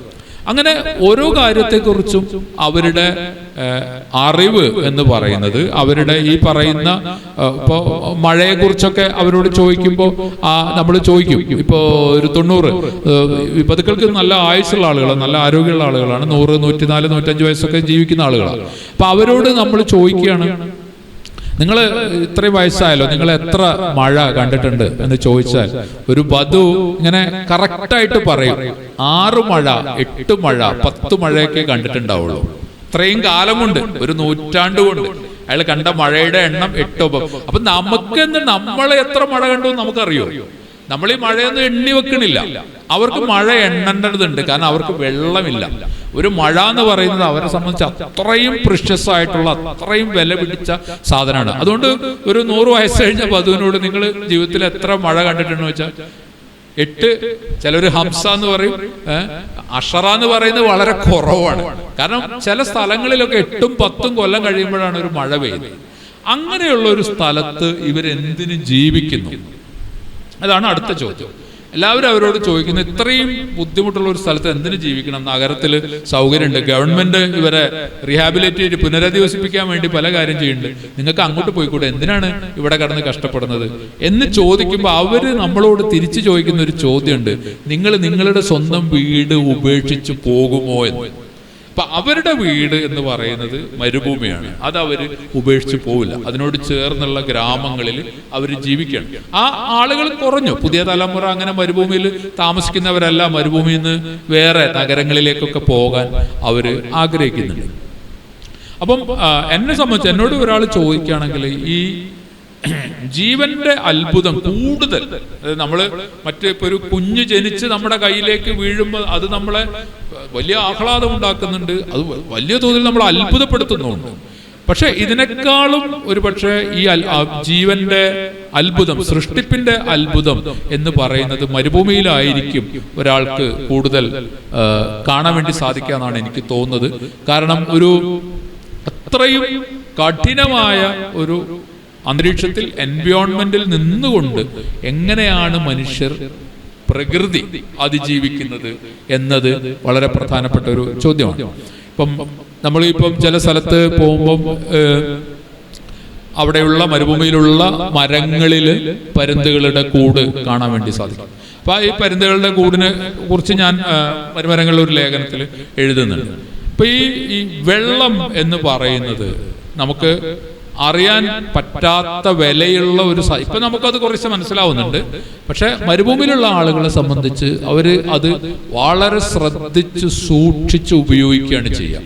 അതിന്റെ കാരണം ഇതാണ്, ഒരു നൂറ്റാണ്ട് ജീവിച്ച ആള് ആകെ കണ്ടിട്ടുള്ള മഴയുടെ എണ്ണം 7 or 8 ആണ്, 10ൽ താഴെയാണ് എന്നുള്ളതാണ്. അപ്പൊ ഇതാണ് മരുഭൂമിയെ കുറിച്ച് ഒരുപാട് പറയാനുണ്ട്, ദിവസങ്ങളോളം ഇരുന്ന് പറയാനുള്ള കാര്യങ്ങൾ ഉണ്ടെങ്കിലും ഒരു മരുഭൂമിയിൽ ട്രാവൽ ചെയ്ത ഒരാളെന്ന നിലയ്ക്ക് എനിക്ക് മരുഭൂമിയെക്കുറിച്ച് പറയാൻ കഴിയുന്ന ഒരു കാര്യം അതാണ്. പിന്നെ ഈ അടുജീവിതമായിട്ട് ബന്ധപ്പെട്ട് തന്നെ റസൂൽ പൂക്കുട്ടി അദ്ദേഹത്തിന്റെ ഒരു അഭിമുഖത്തിൽ പറയുന്നുണ്ട്, മരുഭൂമിയുടെ അങ്ങനെ ശബ്ദങ്ങളൊന്നുമില്ല, എന്ത് ശബ്ദമാണ് റെക്കോർഡ് ചെയ്യുക എന്ന് പൂക്കുട്ടി ചോദിക്കുന്നുണ്ട്. അതിനെ വളരെ അത്ഭുതപ്പെടുത്തി. കാരണം മരുഭൂമിക്ക് ഭയങ്കരമായ ശബ്ദങ്ങളുള്ള ഒരു സ്ഥലമാണ്. കാരണം ഒന്നാമത് ജീവികളുടെ ശബ്ദങ്ങളുണ്ട്, കാറ്റിന്റെ ശബ്ദമുണ്ട്.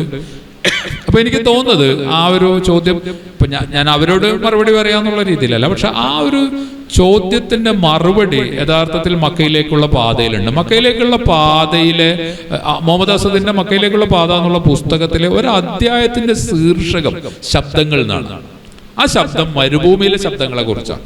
അപ്പൊ മരുഭൂമിയിൽ ശബ്ദമില്ല, മരുഭൂമിയിൽ പിന്നെ മരങ്ങളില്ല, അവിടെ ജീവികളില്ല, അവിടെ വെള്ളമില്ല, അവിടെ ഒന്നുമില്ല, അതൊരു പാഴ്ഭൂമിയാണ് എന്ന സങ്കല്പം ശരിയല്ല.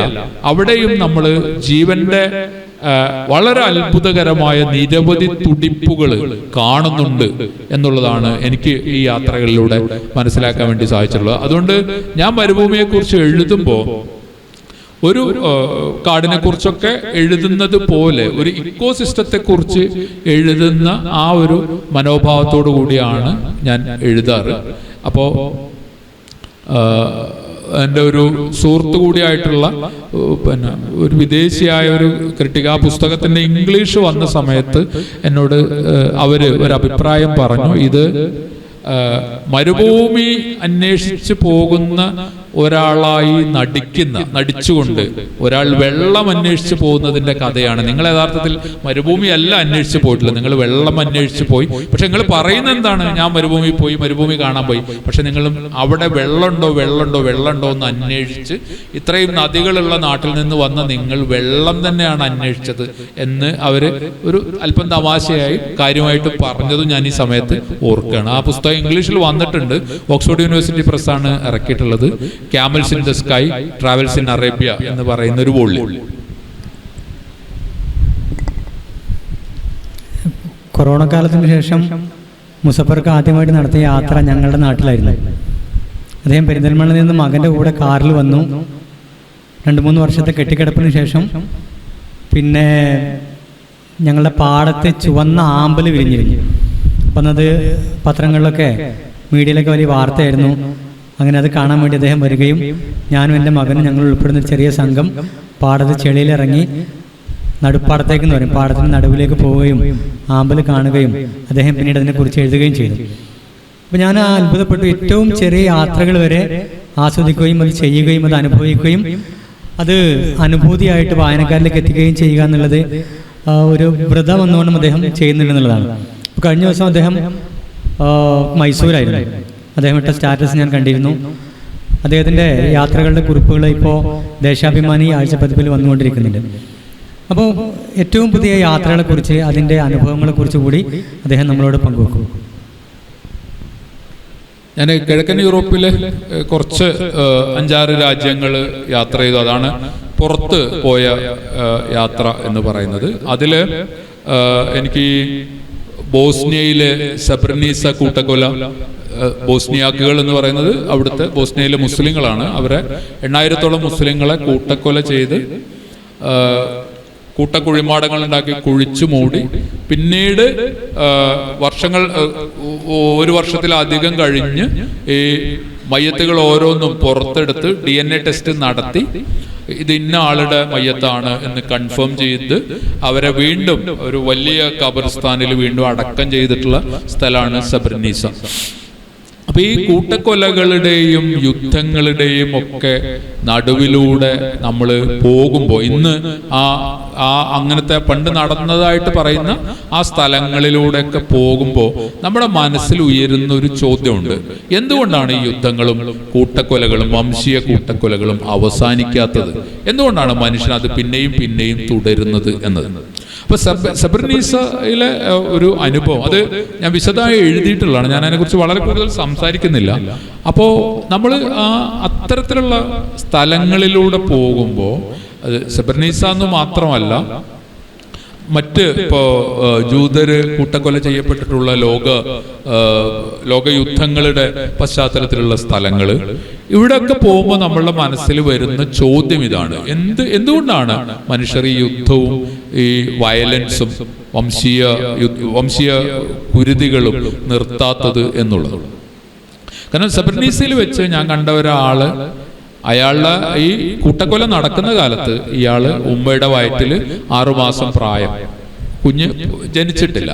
അപ്പൊ അയാൾ ഇപ്പൊ ഈ സബർനീസയിൽ ഇതിന്റെ ഒരു വലിയ മ്യൂസിയവും ഒരു വലിയ മെമ്മോറിയൽ ആയിട്ട് നിൽക്കുന്ന ഒരു സ്ഥലമുണ്ട്. അവിടുത്തെ അത് നടത്തുന്ന ക്യൂറേറ്റേഴ്സിൽ ഒരാളായിട്ടാണ് അയാൾ ഇപ്പൊ മാറുന്നത്. അപ്പൊ അവസാനം അയാൾ നമ്മളോട് സംസാരിക്കുന്ന ഒരു സെഷൻ ഉണ്ട്. അവിടെ വന്ന വിസിറ്റേഴ്സിനോട് ഇയാൾ സംസാരിക്കും. അപ്പോൾ അതിൽ സംസാരിക്കുമ്പോൾ അയാൾ പറഞ്ഞു, ഞാനിങ്ങനെ ഈ സംഭവം ഈ കൂട്ടക്കൊല നടക്കുമ്പോൾ ഇയാളുടെ വാപ്പ ഓടിപ്പോയി, പക്ഷെ പിന്നീട് 6 മാസം കഴിഞ്ഞ് ജീവനോടെ തിരിച്ചു വന്നു. അപ്പം ഇങ്ങനെ ഈ സംഭവം നടക്കുമ്പോൾ ഞാൻ എൻ്റെ ഉമ്മയുടെ വയറ്റിൽ 6 മാസം പ്രായമുള്ള ഒരു കുഞ്ഞായിരുന്നു, ഞാൻ ജനിച്ചിട്ടില്ല. നിങ്ങൾ ഈ സ്ഥലമൊക്കെ കണ്ടു, ഈ ഖബർസ്ഥാൻ കണ്ടു, ഇവിടെ ആളുകളെ കൂട്ടക്കൊല ചെയ്തതിൻ്റെ പല വിവരങ്ങളും നിങ്ങൾ മനസ്സിലാക്കി.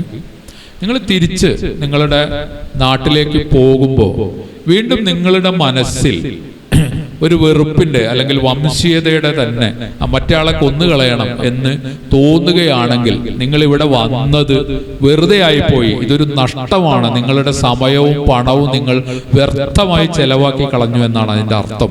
ഞങ്ങൾ ഇതെല്ലാം ഇവിടെ സംരക്ഷിച്ചു വെച്ചിട്ടുള്ളത് ഇത്തരം സംഭവങ്ങൾ ഇനി ഒരിക്കലും ആവർത്തിക്കരുത് എന്ന് ലോകത്തിലെ മനുഷ്യരോട് പറയാൻ വേണ്ടിയിട്ടാണെന്ന്. വളരെ ചെറുപ്പക്കാരനാണ്, അയാൾക്കൊരു അത്ര വലിയ പ്രായമില്ല, 10-35 വയസ്സൊക്കെ ഉണ്ടാവുള്ളൂ. അപ്പൊ അയാൾ നമ്മളെ പഠിപ്പിക്കുന്ന ഒരു പാഠം അതാണ്. നിങ്ങൾ ഇതൊക്കെ കണ്ടു, എന്നാൽ ഇതൊക്കെ ചെയ്ത ആളുകളെ കൊന്നുകളയല്ലേ വേണ്ടത് എന്ന ഒരു യുക്തിയിലേക്ക് എത്തുന്നതിന് പകരം ഇങ്ങനെ സംഭവിക്കരുത്. അയാൾ വളരെ ഇമോഷണൽ ആയിട്ടാണ് ആ ചെറുപ്പക്കാരൻ സംസാരിച്ചത്. അപ്പൊ അങ്ങനെ ഇങ്ങനെയുള്ള പലതരം അനുഭവങ്ങൾ നമുക്ക് ഈ പുതിയ യാത്രകളിൽ നിന്ന് കൂടുതലായിട്ട് കാണുകയാണ്. അപ്പം ഇപ്പൊ ഇന്ത്യൻ യാത്രകളിൽ നമ്മൾ ഇപ്പൊ അവസാനം അത് മൈസൂരല്ല, ബാംഗ്ലൂരിലാണ് ഈ നമ്മുടെ ടിപ്പുവിന്റെ വേനൽക്കാല കൊട്ടാരം എന്ന് പറയുന്ന, ടിപ്പു വേനൽക്കാലത്ത് മൈസൂരിൽ നിന്ന് പോയി താമസിച്ചിരുന്ന ഒരു കൊട്ടാരമാണ്. അത് നമ്മുടെ ഈ ലാൽബാഗിന്റെ ഒക്കെ അടുത്താണ്, പലരും കാണാത്തൊരു സ്ഥലമാണ്. ഒരു ചെറിയ മരത്തിന്റെ വുഡാണ്, മരം കൊണ്ടുള്ള ഒരു കൊട്ടാരമാണ്. അവിടെ എനിക്ക് വളരെ രസമായിട്ട് തോന്നിയത് എന്താന്ന് വിചാരിച്ചാൽ, ഈ സ്ഥലം ഒരു സന്തോഷത്തിന്റെ പാരമ്യതയിലുള്ള സ്ഥലം, എബോർഡ് ഓഫ് ഹെവൻ എന്ന് ടിപ്പു വിശ്വസിച്ചിരുന്നു എന്ന് പറയുന്ന ഒരു ഇൻസ്ക്രിപ്ഷൻ അവിടുന്ന് കിട്ടിയിട്ടുണ്ട് പാലസിന്റെ ഉള്ളിൽ നിന്ന്. അത് അവിടെ ഡിസ്പ്ലേ ചെയ്തിട്ടുണ്ട്. അത് ആ കാലത്തുള്ള ഒരു ഭാഷയിലുള്ളതാണ്. അപ്പം ഈ ടിപ്പുവിന്റെ മറ്റു കൊട്ടാരങ്ങൾ കണ്ടവരെ സംബന്ധിച്ച് ഈ വേനൽക്കാല കൊട്ടാരം എന്ന് പറയുന്നത് ഒരു ചെറിയ സംഗതിയാണ്. അതൊരു വലിയ സ്ട്രക്ചർ ഒന്നും അല്ല, ചെറിയ ഒരു. ടിപ്പുവിനെ സ്വാധീനിച്ചിട്ടുള്ള ഇന്ത്യൻ സൗന്ദര്യ സങ്കല്പം എന്തായിരിക്കും എന്ന് തുടങ്ങിയിട്ടുള്ള പലതരം കാര്യങ്ങളെക്കുറിച്ച് ആലോചിക്കാൻ ആ യാത്ര എന്നെ സഹായിച്ചു. കാരണം ടിപ്പുവിനെ കുറിച്ച് നമുക്ക് പല കാര്യങ്ങളും അറിയാം. അപ്പം ഇത് മുഗൾ രാജാക്കന്മാര് പല ഉദ്യാനങ്ങളെ കുറിച്ചൊക്കെ ഇങ്ങനെ പറയുന്നുണ്ട്. സ്വർഗത്തിന്റെ ഉദ്യാനം, സ്വർഗത്തിലെ പൂന്തോപ്പ് എന്നൊക്കെ പേരുകൾ തന്നെ അവർ ഇടുന്നുണ്ട്. ആ രീതി ടിപ്പുവിലും ഉണ്ടായിരുന്നുവോ എന്ന് നമ്മളെ സംശയിപ്പിക്കുന്നതാണ് ഈ ഇൻസ്ക്രിപ്ഷൻ ഇങ്ങനെയാണെങ്കിൽ. ആ ഇൻസ്ക്രിപ്ഷനെ കുറിച്ചും അതിനെക്കുറിച്ചുള്ള ഒരു ആർക്കിയോളജിക്കൽ സർവേ ഓഫ് ഇന്ത്യ ഇറക്കിയിട്ടുള്ള ഒരു ലഘുലേഖയെ അവിടെ കിട്ടാനുണ്ട്. അപ്പൊ അങ്ങനെ ഞാൻ പറയുന്നത്, നമ്മൾ ഇന്ന് യാത്ര നടത്തുമ്പോൾ നമ്മൾ എങ്ങനെയാണ് കാര്യങ്ങൾ കാണേണ്ടത്?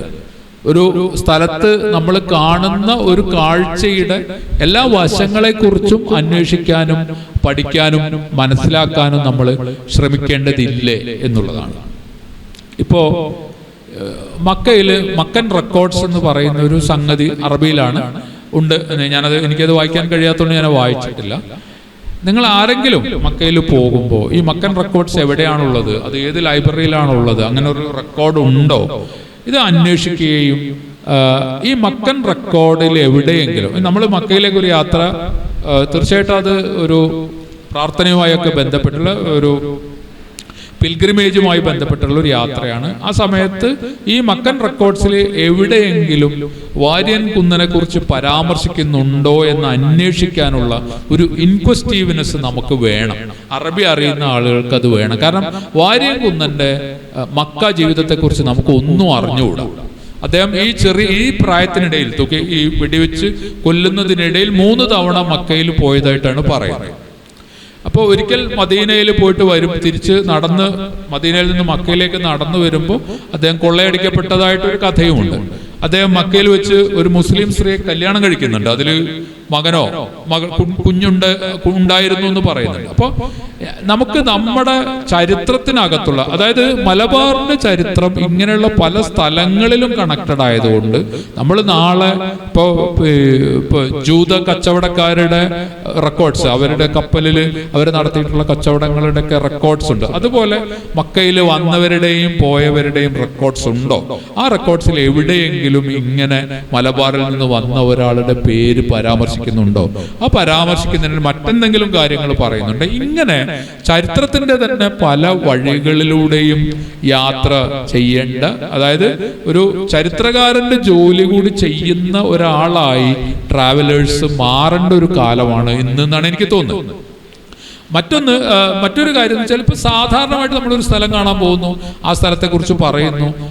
ഇപ്പോൾ ഈ പുതിയ ഈ ബ്ലോഗേഴ്സിൻ്റെയും കാലത്ത് ഹായ് ഗൈസ് എന്നൊക്കെ പറഞ്ഞിട്ടുള്ള കുറേ സംഭവങ്ങൾ കാണാം. വളരെ യാതൊരു വിധത്തിലുള്ള ആഴവും അതിനില്ല. പിന്നെ ഏത് സ്ഥലത്താണ് നിൽക്കുന്നതെന്നോ എന്താണ് അതിൻ്റെ പ്രാധാന്യം എന്നൊന്നും അറിയാതെ അപൂർവം ചിലത് നന്നായിട്ട് ചെയ്യുന്നുണ്ട്. ബാക്കി ഇങ്ങനെ ഒരുപാട് ആളുകൾ ഇത് ചെയ്യുന്നു എന്നല്ലാതെ പലപ്പോഴും ഒരു ഇൻസൈറ്റ്ഫുൾ ആയിട്ട് വർക്ക് ചെയ്യുന്നത് വളരെ കുറവായിട്ടാണ് കാണുന്നത്. ആ തരത്തിൽ നമ്മളുടെ ട്രാവൽ, പ്രത്യേകിച്ച് വിദ്യാർത്ഥികളൊക്കെ എവിടെയെങ്കിലുമൊക്കെ യാത്ര ചെയ്യുമ്പോൾ, ഇപ്പൊ ഞാൻ എൻ്റെ വിദ്യാർത്ഥി കാലത്ത് അജ്മീറൊക്കെ, അന്ന് രാജസ്ഥാനിൽ പോകുന്ന സമയത്ത് അജ്മീറൊക്കെ കാണാൻ പോകുമ്പോഴാണ് ഈ ദളിതരായിട്ട് പിന്നീട് ഇസ്ലാം സ്വീകരിച്ച ആളുകൾ ഇന്നും ജാതി പീഡനങ്ങൾ അനുഭവിക്കുന്നുണ്ട് എന്ന് മനസ്സിലാക്കുന്നത്. കാരണം അജ്മീർ അവർക്കൊരു വളരെ അവരെ പോലുള്ള ആളുകൾക്ക് ഒരു അഭയകേന്ദ്രം പോലെ അന്ന് പ്രവർത്തിച്ചിരുന്നു. അതുകൊണ്ടാണ് അവർ തങ്ങളുടെ ഗ്രാമങ്ങളിൽ നിൽക്കാൻ പറ്റാണ്ട് ഓടിപ്പോന്ന്, അതായത് ഇസ്ലാം സ്വീകരിച്ചിട്ടും ഇസ്ലാമിനകത്ത് ജാതി ഉണ്ട് എന്ന യാഥാർത്ഥ്യം അവിടുത്തെ ആ ഒരു പ്രത്യേക സാഹചര്യത്തിൽ നമുക്ക് കാണാൻ സാധിക്കും. അത് അപ്പൊ അജ്മീറിൽ പോകുമ്പോ ഞാനിപ്പോ ഈ ദർഗയിൽ പോവുക എന്നുള്ള രീതിയിൽ, ഞാൻ ഈ ദർഗേനൊക്കെ ഒരു ലിവിങ് ട്രഡീഷൻ എന്നുള്ള ആൾക്കാണ് കാണുന്നത്. എനിക്കതിൽ വിശ്വാസം ഉണ്ടോ ഇല്ല എന്നുള്ളതല്ല. ഞാൻ അവിടെ പോകുന്നത്, എന്തുകൊണ്ട് ആളുകൾ അവിടെ പോകുന്നു എന്നാണ് ഞാൻ അന്വേഷിക്കുന്നത്. എന്തുകൊണ്ടാണ് ആളുകൾ അവിടെ പോകുന്നത്? അതാണ് ഞാൻ എപ്പോഴും ഇത്തരം എല്ലാ സ്ഥലങ്ങളും, ഇത് കുട്ടിക്കാലത്ത് വാപ്പ പഠിപ്പിച്ചിട്ടുള്ള ഒരു കാര്യമാണ്. ആളുകൾ പോകുന്ന സ്ഥലങ്ങൾ, ആളുകൾ തടിച്ചു കൂടുന്ന സ്ഥലങ്ങൾ, അത് കണ്ട് ഒഴിഞ്ഞു പോകരുത്. അത് കണ്ടാൽ അവിടെ കുറെ ആൾ കൂടിയിട്ടുണ്ട്, അങ്ങോട്ട് പോകണ്ട, വേറെ റോഡ് എടുത്ത് പോകാന്നല്ല, അവിടേക്ക് പോകണം. അവിടെ പോയിട്ട് എന്താണ് ഈ ആളുകൾ അവിടെ തടിച്ചു കൂടിയിരിക്കുന്നത് മനസ്സിലാക്കാൻ ശ്രമിക്കണം എന്ന് വാപ്പ വളരെ കുട്ടിക്കാലത്ത് എന്നെ പഠിപ്പിച്ചിട്ടുള്ള ഒരു കാര്യം. അപ്പൊ നമ്മളൊരു ക്രൗഡ് കണ്ടാൽ ഭയന്നു ഇതല്ല, ആ ക്രൗഡ് അവിടെ ഉണ്ടാവാനുള്ള കാരണം എന്തായിരുന്നു എന്നറിയണം. അത് അറിഞ്ഞിട്ട് വേണം വീട്ടിലേക്ക് ചെല്ലാൻ എന്നാണ് പറയുക. അപ്പൊ അങ്ങനെ ഈ അജ്മീറിലൊക്കെ ആദ്യമോ പിന്നീട് പലതവണ ഞാൻ, അജ്മീർ എനിക്ക് ഭയങ്കര ഇഷ്ടമുള്ള ഒരു സ്ഥലമാണ്. കാരണം ഈ ഖവാലി സംഘങ്ങൾ കൂണ് പൊട്ടി മുളക്കുന്ന പോലെ നമ്മളെ മുന്നിൽ ഇങ്ങ് പൊട്ടി മുളക്കുന്ന ഒരു സ്ഥലം, ഭയങ്കര മാജിക്കലായ ഒരു സ്ഥലമാണ് ഈ അജ്മീർ. അപ്പൊ അജ്മീറില് ഒരു നോവൽ ഞാൻ വായിച്ചിട്ടുണ്ട്. അത് പിന്നെ ഇല ഏതാണ് പച്ച തത്ത ഏതാണെന്ന് അറിയാത്തൊരു മരമുണ്ട് അവിടെ. അത്ര അധികം തത്തകൾ ഇങ്ങനെ പൊതിഞ്ഞു നിൽക്കുന്ന ഒരു മരമുണ്ട്. ഞാൻ പലപ്പോഴും ആ മരം അന്വേഷിച്ച് പോയിട്ട് എനിക്ക് കാണാൻ പറ്റിയിട്ടില്ല. അപ്പോൾ അങ്ങനെയുള്ള ഒരു സ്ഥലത്ത് ഈ ദളിതരായി പിന്നീട് ഇസ്ലാം സ്വീകരിച്ചവര് എന്തുകൊണ്ട് അവർക്ക് അവരുടെ ആ ജാതി വ്യവസ്ഥയ്ക്ക് പുറത്ത് കടക്കാൻ പറ്റാത്ത തരത്തിൽ ആ ഭാഗങ്ങളിൽ ഇസ്ലാമിലെ തന്നെ സവർണർ എന്തുകൊണ്ട് അങ്ങനെ അവരോട് പെരുമാറുന്നു എന്നതിനെ കുറിച്ചൊക്കെ ഞാൻ ആലോചിച്ചിട്ടുള്ളത് ഈ അജ്മീറിൽ പോയതുകൊണ്ട്. അപ്പം നമ്മൾ അജ്മീറിൽ പോകുമ്പോൾ നമുക്ക് അങ്ങനത്തെ ഒരു ഇൻസൈറ്റ് കിട്ടുമ്പോഴാണ് നമ്മൾ അതിനെക്കുറിച്ച് അന്വേഷിക്കുന്നത്. ഇപ്പോൾ ഗസാല വഹാബ് എന്ന് പറഞ്ഞാൽ ഇപ്പൊ പുതുതായിട്ട് കുറച്ച് മുമ്പാണ് അവരുടെ പുസ്തകം ഇംഗ്ലീഷിൽ വന്നത്, ഇപ്പം മലയാളത്തിൽ വന്നിട്ടുണ്ട്. ബോൺ മുസ്ലിം എന്ന് പറയുന്ന ഗസാല വഹാബിന്റെ പുസ്തകം, അത് എല്ലാവരും വായിക്കേണ്ടതാണ്. കാരണം അത് ഒരു ഇന്ത്യൻ മുസ്ലിമിന്റെ ഒരുപക്ഷെ ഒരു ഇന്ത്യൻ മുസ്ലിമിന്റെ യാത്രയെന്നോ ജീവിതയാത്രയെന്നോ അന്വേഷണ യാത്രയെന്നോ ഒക്കെ വിളിക്കാവുന്ന ഒരു പുസ്തകമാണ്. അത് ഈ സമീപകാലത്ത് അതിന്റെ മലയാളം വന്നിട്ട്, മലയാളത്തെ കുറിച്ച് എനിക്ക് അറിഞ്ഞൂടാ, ട്രാൻസ്ലേഷനെ കുറിച്ച് എനിക്ക് അറിഞ്ഞൂടാ. ഞാനത് മലയാളത്തിലല്ല വായിച്ചത്, ഞാൻ ഇംഗ്ലീഷിലാണ് അത് വായിച്ചത്. അപ്പൊ ഇങ്ങനെ നമ്മളെ സംബന്ധിച്ച് വളരെ പഠനത്തിന് സഹായിക്കുന്ന, നമ്മൾക്ക് തന്നെ പുതിയ ഉൾവെളിച്ചങ്ങൾ തരാൻ സഹായിക്കുന്ന ഒന്നുകൂടി ആയി യാത്രകൾ മാറണം. നമ്മൾ ഒരു സ്ഥലത്ത് പോയി ആ സ്ഥലം കണ്ട് ആ സ്ഥലത്തെ കുറെ കാര്യങ്ങളൊക്കെ സ്ഥിരമായിട്ട് പറയുന്ന കുറെ കാര്യങ്ങൾ കണ്ട് തിരിച്ചു പോരുകയല്ല, വളരെ എഡ്യൂക്കേറ്റീവായിട്ട് തന്നെ ഈ യാത്രകളെ മാറ്റാൻ നമുക്ക് കഴിയേണ്ടതുണ്ട്. അത് കഴിയും. കാരണം അങ്ങനെയുള്ള അന്വേഷണങ്ങളിലേക്ക് പോകുമ്പോഴാണ് നമുക്ക് പുതിയ പല കാര്യങ്ങളിലും പുതിയ കാര്യങ്ങൾ പഠിക്കാനും മനസ്സിലാക്കാനും സാധിക്കുക എന്നാണ് എൻ്റെ അഭിപ്രായം. നമ്മൾ ഉസ്ലത്ത് എന്ന് പറയില്ലേ, ഒഴിഞ്ഞു പോകുന്ന ആൾക്കൂട്ടത്തിൽ നിന്ന്, നക്ഷബന്ദ് ത്വരീഖത്തിലെ ഒരു പ്രധാനപ്പെട്ട ട്രഡീഷനാണ് ആൾക്കൂട്ടത്തിൽ തനിയെന്നുള്ളത്. ആൾക്കൂട്ടത്തിനിടയിൽ എങ്ങനെ ജീവിക്കുക എന്നുള്ളത്. ഇപ്പോൾ മുസഫർക്ക് പറഞ്ഞപ്പോൾ ഞാൻ ആ കാര്യമാണ് ആലോചിച്ചത്. യാത്ര, ജീവിതം, സാഹിത്യം എന്ന 3 കാര്യങ്ങളാണ് ടൈറ്റിൽ ഉണ്ടായിരുന്നത്. സാഹിത്യം എനിക്ക് തോന്നുന്നു വളരെ കുറച്ചേ പറഞ്ഞിട്ടുള്ളൂ. ഫിക്ഷൻ്റെ കാര്യത്തിൽ വലിയ താല്പര്യമുള്ള ആളാണ്, വായനയിൽ ധാരാളം ഫിക്ഷനുള്ള ആളാണ് മുസഫർക്ക. ഇപ്പോൾ ഏറ്റവും അവസാനം മാർക്കേസിൻ്റെ അൻറ്റിൽ ഓഗസ്റ്റ് വരെ, ഓഗസ്റ്റ്, അതുപോലെ അതിനു മുമ്പ് ഞാൻ ഓർക്കുന്നത് പാമുക്കിൻ്റെ നൈറ്റ്സ് ഓഫ് ബ്ലാക്ക്. ഈ പുസ്തകങ്ങളൊക്കെ മലയാളത്തിൽ ആദ്യമായിട്ട് ആ വലിയ പുസ്തകം, പാമുക്കിൻ്റെ പുസ്തകമൊക്കെ റിവ്യൂ ചെയ്തത് അദ്ദേഹമാണ്. അപ്പോൾ ഏറ്റവും പുതിയ എഴുത്തുകാരെയും പ്രത്യേകിച്ച് ഫിക്ഷനിലുള്ള കൃതികളെയും ഒക്കെ അദ്ദേഹം ശ്രദ്ധിക്കുന്നുണ്ട്. ബാംഗ്ലൂർ ലിറ്ററേച്ചർ ഫെസ്റ്റിവലിൽ അദ്ദേഹം പങ്കെടുത്തിരുന്നു, ജയ്പൂരിൽ പോയിരുന്നു. അപ്പം അതിൻ്റെയൊക്കെ ഓർമ്മയിൽ കൂടി ചില കാര്യങ്ങൾ പറയും. എൻ്റെ അവസാനത്തെ ചോദ്യമാണ്, അടുത്ത നിങ്ങളുടെ സമയമാണ്. ജയ്പൂരിൽ വെച്ച് ഉണ്ടായ, ജയ്പൂർ ലിറ്ററേച്ചർ ഫെസ്റ്റിവലിൽ ഉണ്ടായ വളരെ ഒരു അത്ഭുതം പോലെ എനിക്ക് തോന്നിയിട്ടുള്ളത്, ഈ കഴിഞ്ഞ വർഷത്തെ ഇന്റർനാഷണൽ ബുക്കർ കിട്ടിയിട്ടുള്ള ഗോസ്പഡനോവ് എന്ന് പറയുന്ന എഴുത്തുകാരൻ അവിടെ വന്നിരുന്നു.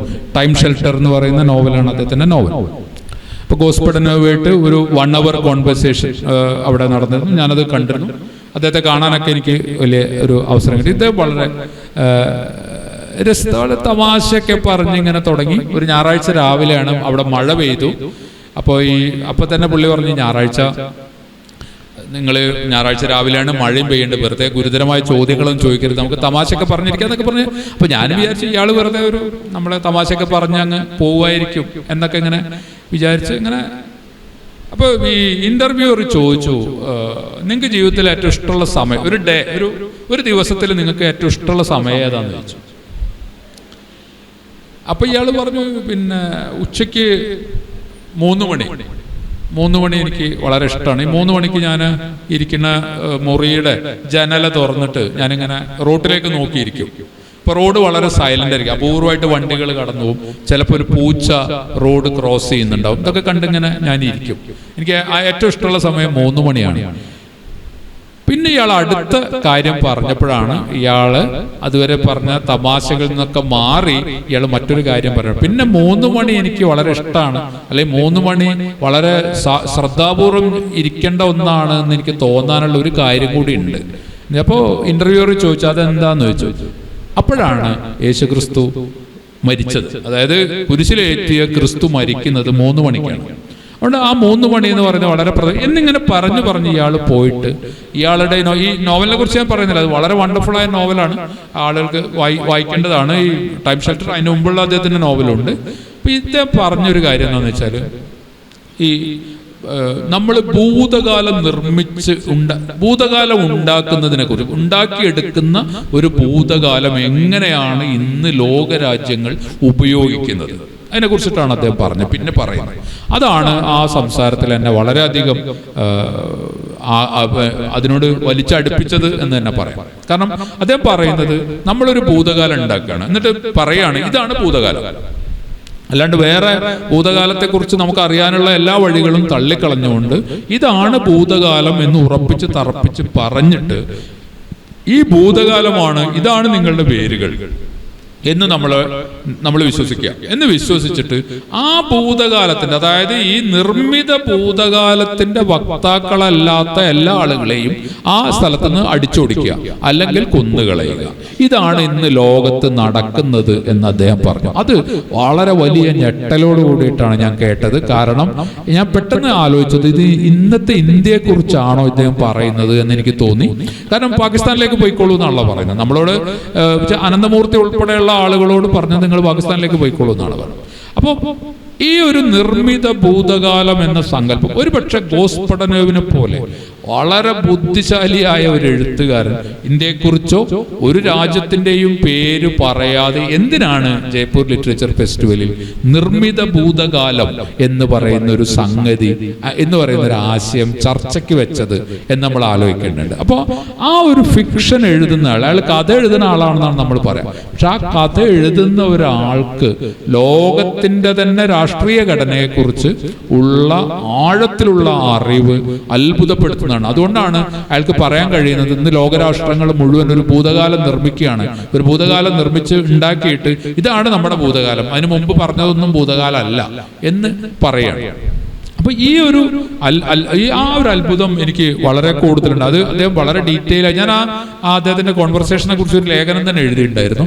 അപ്പൊ പിന്നെ ഒന്ന്, ഈ അടുത്ത കാലത്ത് മലയാളത്തിൽ ഞാൻ വായിച്ച ഒരു ഫിക്ഷൻ നോവൽ എന്ന് പറയുന്നത് ഇന്ദുഗോപന്റെ ആനോ എന്ന് പറയുന്ന നോവലാണ്. ആനോ എന്ന് പറയുന്നത് നിലമ്പൂർ കാട്ടിൽ നിന്ന് പോർച്ചുഗൽ വഴി റോമിൽ, വത്തിക്കാനിൽ പോപ്പിന് സമ്മാനമായി കൊടുക്കാൻ വേണ്ടി കൊണ്ടുപോകുന്ന ഒരു ആനയുടെ കഥയാണ്.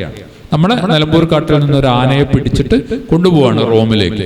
പക്ഷെ ഇതൊരു ആനയെ കൊണ്ടുപോകൽ മാത്രമല്ല, അതിനിടയിലൂടെ പോർച്ചുഗീസ് പീരിയഡിലുള്ള മലബാറിന്റെയും പോർച്ചുഗീസിന്റെയും ചരിത്രം കടന്നു വരുന്ന ആ ചരിത്രം കൂടി അതിൽ ലയിപ്പിക്കുന്നതിൽ കൂടുതൽ സൂക്ഷ്മതയും കൂടുതൽ ശ്രദ്ധയും ഒക്കെ ഇന്ദുഗോപന്റെ ഭാഗത്തുനിന്ന് ഉണ്ടായിട്ടുണ്ട്. അപ്പോൾ ആ ഒരു നോവലും നിങ്ങളൊക്കെ പറ്റുമെങ്കിൽ വായിക്കണം എന്നാണ് എൻ്റെ ഒരു അഭിപ്രായം. ഇപ്പോൾ ഇന്ദുഗോപൻ ഈ നോവൽ, അതായത് ഈ ആനയെ കൊണ്ടുപോയ സ്ഥലങ്ങൾ, അദ്ദേഹം അതിലെ ചില സ്ഥലങ്ങളിൽ യാത്ര ചെയ്തിട്ടുണ്ട്. ഇപ്പം ഒരു 26-ാം തീയതി മുതൽ ഇന്നലെ വരെ ഈ പോർച്ചുഗലിലും റോമിലേക്ക് ആനയെ കൊണ്ടുപോയ സ്ഥലങ്ങൾ വരെ അയാളിപ്പോൾ വീണ്ടും റീട്രാവൽ ചെയ്ത് വന്നിട്ടുണ്ട്. അതിനെക്കുറിച്ച് ഒരു പുസ്തകം അദ്ദേഹം എഴുതുന്നതാണ് എനിക്ക് തോന്നുന്നത്. അപ്പം ഫിക്ഷൻ എന്ന് പറയുന്നത് ഒരുപാട് ചരിത്രം അങ്ങനെയുള്ള സാധനം, കാരണം ചരിത്രത്തെ ഫിക്ഷൻ ആക്കുന്നു എന്നുള്ള ഒരു പരാതി നിലനിൽക്കുന്നുണ്ട് ഇവിടെ. കാരണം അങ്ങനെയാണ് കഥകള്, വെറും കഥകളെ യാഥാർത്ഥ്യമാണ്, ചരിത്ര യാഥാർത്ഥ്യമാണ് എന്ന നിലയിൽ അവതരിപ്പിച്ചുകൊണ്ടാണ് ഇന്ന് ഇന്ത്യയിൽ ഒരു പ്രത്യേകതരം രാഷ്ട്രീയം പ്രവർത്തിക്കുന്നത് നമുക്കറിയാം. അതേസമയം എങ്ങനെയാണ് ഫിക്ഷന് വേണ്ടി നമ്മുടെ ചരിത്രം ഉപയോഗിക്കേണ്ടത് എന്നതിന് ഏറെക്കുറെ ഒരു മാതൃക എന്ന് പറയാവുന്ന തരത്തിലാണ് ഈ ഇന്ദുഗോപന്റെ ആനോ എന്ന് പറയുന്ന നോവൽ. പിന്നെ എൻ്റെ വായനയെക്കുറിച്ച് പറയുകയാണെങ്കിൽ ഞാൻ പലതരം ഇൻട്രസ്റ്റോടു കൂടി വായിക്കുന്ന ഒരാളാണ്. ഞാൻ ചിലപ്പോൾ മ്യൂസിക്കിനെ കുറിച്ചുള്ള ഒരു പുസ്തകം വായിക്കാൻ ആയിരിക്കും ചിലപ്പോൾ താല്പര്യമുണ്ട്, അത് വായിക്കും. ചിലപ്പോൾ ചരിത്രമായിരിക്കും വായിക്കുന്നത്, ചിലപ്പോൾ ഫിക്ഷനായിരിക്കും വായിക്കുന്നത്, ചിലപ്പോൾ പത്രപ്രവർത്തനവുമായി ബന്ധപ്പെട്ട ഏതെങ്കിലും ഒരു പുസ്തകം, ട്രാവലോഗുകളായിരിക്കും, യാത്രാവിവരണങ്ങളായിരിക്കും. ഇങ്ങനെ പലതരം താല്പര്യങ്ങളുള്ള, തീരെ വായിക്കാൻ കഴിയാത്തതും തീരെ എനിക്ക് അഭിരുചിയില്ലാത്തതും സ്പോർട്സാണ്. സ്പോർട്സിൽ അപൂർവമായിട്ട് ഈ പത്രങ്ങളുടെ പിന്നാമ്പുറ പേജുകളൊക്കെ വായിക്കുക എന്നതല്ലാതെ, അതേസമയം നമുക്കിപ്പോൾ ഫുട്ബോളിലെ താരങ്ങൾ അങ്ങനെയൊക്കെ അറിയും. പക്ഷെ ഒരു ഫുട്ബോൾ താരത്തിന്റെ ഒരു ജീവിത കഥ, അയാളുടെ ഒരു ബയോഗ്രഫി വന്നാൽ അത് വായിച്ചോളണമെന്നില്ല. അതിൽ ഒരു താല്പര്യക്കുറവ് എന്തുകൊണ്ടോ ഉണ്ട്. അത് അത്ര ശരിയല്ലെന്നാണ് എനിക്ക് തോന്നുന്നത്. അതിലും താല്പര്യം ഉണ്ടാകേണ്ടതാണ്, പക്ഷെ അതില്ല. ഈ അടുത്ത കാലത്ത് ഞാൻ ട്രാവലുമായിട്ടൊക്കെ ബന്ധപ്പെട്ട് വായിച്ച ഒരു പുസ്തകം ആദം കൂപ്പർ എന്ന് പറയുന്ന ആളെ എഴുതിയിട്ടുള്ള ദ അതർ പീപ്പിൾസ് മ്യൂസിയം എന്ന് പറയുന്ന ഒരു പുസ്തകമാണ്. ആ പുസ്തകം നിങ്ങൾക്ക് വായിക്കാൻ കഴിയുമെങ്കിൽ the museum of other people എന്നാണ് അതിൻ്റെ പേര്. അത് വെള്ളക്കാരുണ്ടാക്കിയ മ്യൂസിയങ്ങളിൽ എങ്ങനെയാണ് വെള്ളക്കാരല്ലാത്തവരെ അവതരിപ്പിച്ചിട്ടുള്ളത് എന്ന് അന്വേഷിക്കുന്ന ഒരു 400 പേജുള്ള ഒരു പുസ്തകമാണ്. പക്ഷെ വളരെ എൻലൈറ്റൻഡ് ആയിട്ട്, ഈ സമീപകാലത്ത് യൂറോപ്പിൽ നിന്ന് ഇത്രയും എൻലൈറ്റൻഡ് ആയിട്ടുള്ള ഒരു പുസ്തകം ഞാൻ വായിച്ചിട്ടില്ല.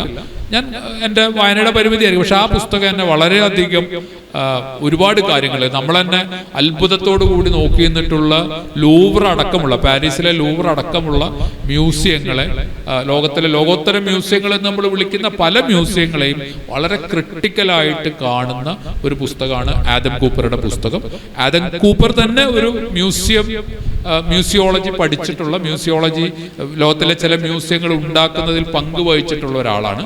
പക്ഷെ അയാളുടെ ജീവിതത്തിന്റെ ഒരു പീരിയഡിൽ ഞാൻ ഞാൻ എന്താണ് ഈ മ്യൂസിയങ്ങൾ ഉണ്ടാക്കുന്നതിലൂടെ ചെയ്തത് എന്ന് അന്വേഷിക്കുന്നത്. അപ്പൊ നമ്മൾ ധാരാളം ഇപ്പം യാത്ര ചെയ്യുന്ന സമയത്ത് പല മ്യൂസിയങ്ങളും നമ്മൾ കാണുന്നുണ്ട്. അപ്പോൾ മ്യൂസിയങ്ങളുടെ താല്പര്യങ്ങൾ എന്താണ്, ഒരു മ്യൂസിയത്തിന്റെ താല്പര്യം എന്താണ്, ആ മ്യൂസിയം പറയുന്നത് മുഴുവൻ ശരിയാണോ, ഇങ്ങനെയുള്ള കാര്യങ്ങൾ അന്വേഷിക്കുന്നതിൽ. പിന്നെ മ്യൂസിയങ്ങൾക്കുള്ളിലെ വംശീയത, അതാണ് ആദം കൂപ്പർ ഈ പുസ്തകത്തിൽ വളരെ കൂടുതൽ അന്വേഷിക്കുന്നത്. വൈറ്റ്, കാരണം വൈറ്റായ ആളുകൾ, ബ്ലാക്സ്, ആഫ്രിക്കൻസിനെ കുറിച്ചൊക്കെ അവരുണ്ടാക്കിയിട്ടുള്ള മ്യൂസിയത്തിൽ ആഫ്രിക്കൻ എന്ന് പറയുന്നത് ഒരു അപരിഷ്കൃതനായ ഒരാളായിട്ടാണ്. അപ്പൊ ആ വംശീയതയെ കുറിച്ച് കൂടി തുറന്നു കാണാം. അത് ആ പുസ്തകം വായിക്കുന്നത് ഇനി നിങ്ങൾ പുതിയ തലമുറയിലുള്ള ആളുകൾ യാത്ര ചെയ്യുമ്പോൾ മ്യൂസിയങ്ങളിലും മറ്റും കയറി ഇറങ്ങുമ്പോൾ നിങ്ങൾക്ക് ഒരു വലിയ ഉൾവെളിച്ചം തരുന്ന പുസ്തകമായിരിക്കും ആദം കൂപ്പറുടെ ഈ പുസ്തകം എന്നുകൂടി പറഞ്ഞ് ഞാൻ അവസാനിപ്പിക്കുകയാണ്. നന്ദി, സലാം.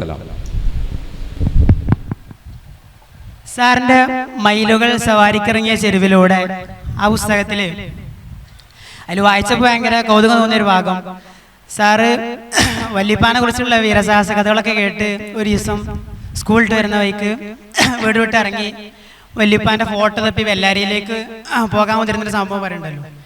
വായിച്ചപ്പോൾ വളരെ അത്ഭുതം തോന്നി. അത്രയും ചെറിയ പ്രായത്തിൽ അത്രയും വലിയൊരു സാഹസത്തിന് പ്രേരിപ്പിച്ചത് വെറുതെ വല്യപ്പാന്റെ ഫോട്ടോ കാണാനുള്ള ഒരു ജിജ്ഞാസ മാത്രമായിരുന്നു, അതോ പിന്നീട് പല യാത്രകൾക്കും പ്രചോദനമായത് ആ ഒരു ഒരുമിട്ടിറങ്ങലായിരുന്നു സാറ് പറയുന്നുണ്ട്. അപ്പൊ അതിന്റെ ഒരു ഉൾപ്രേരകം എന്തായിരുന്നു?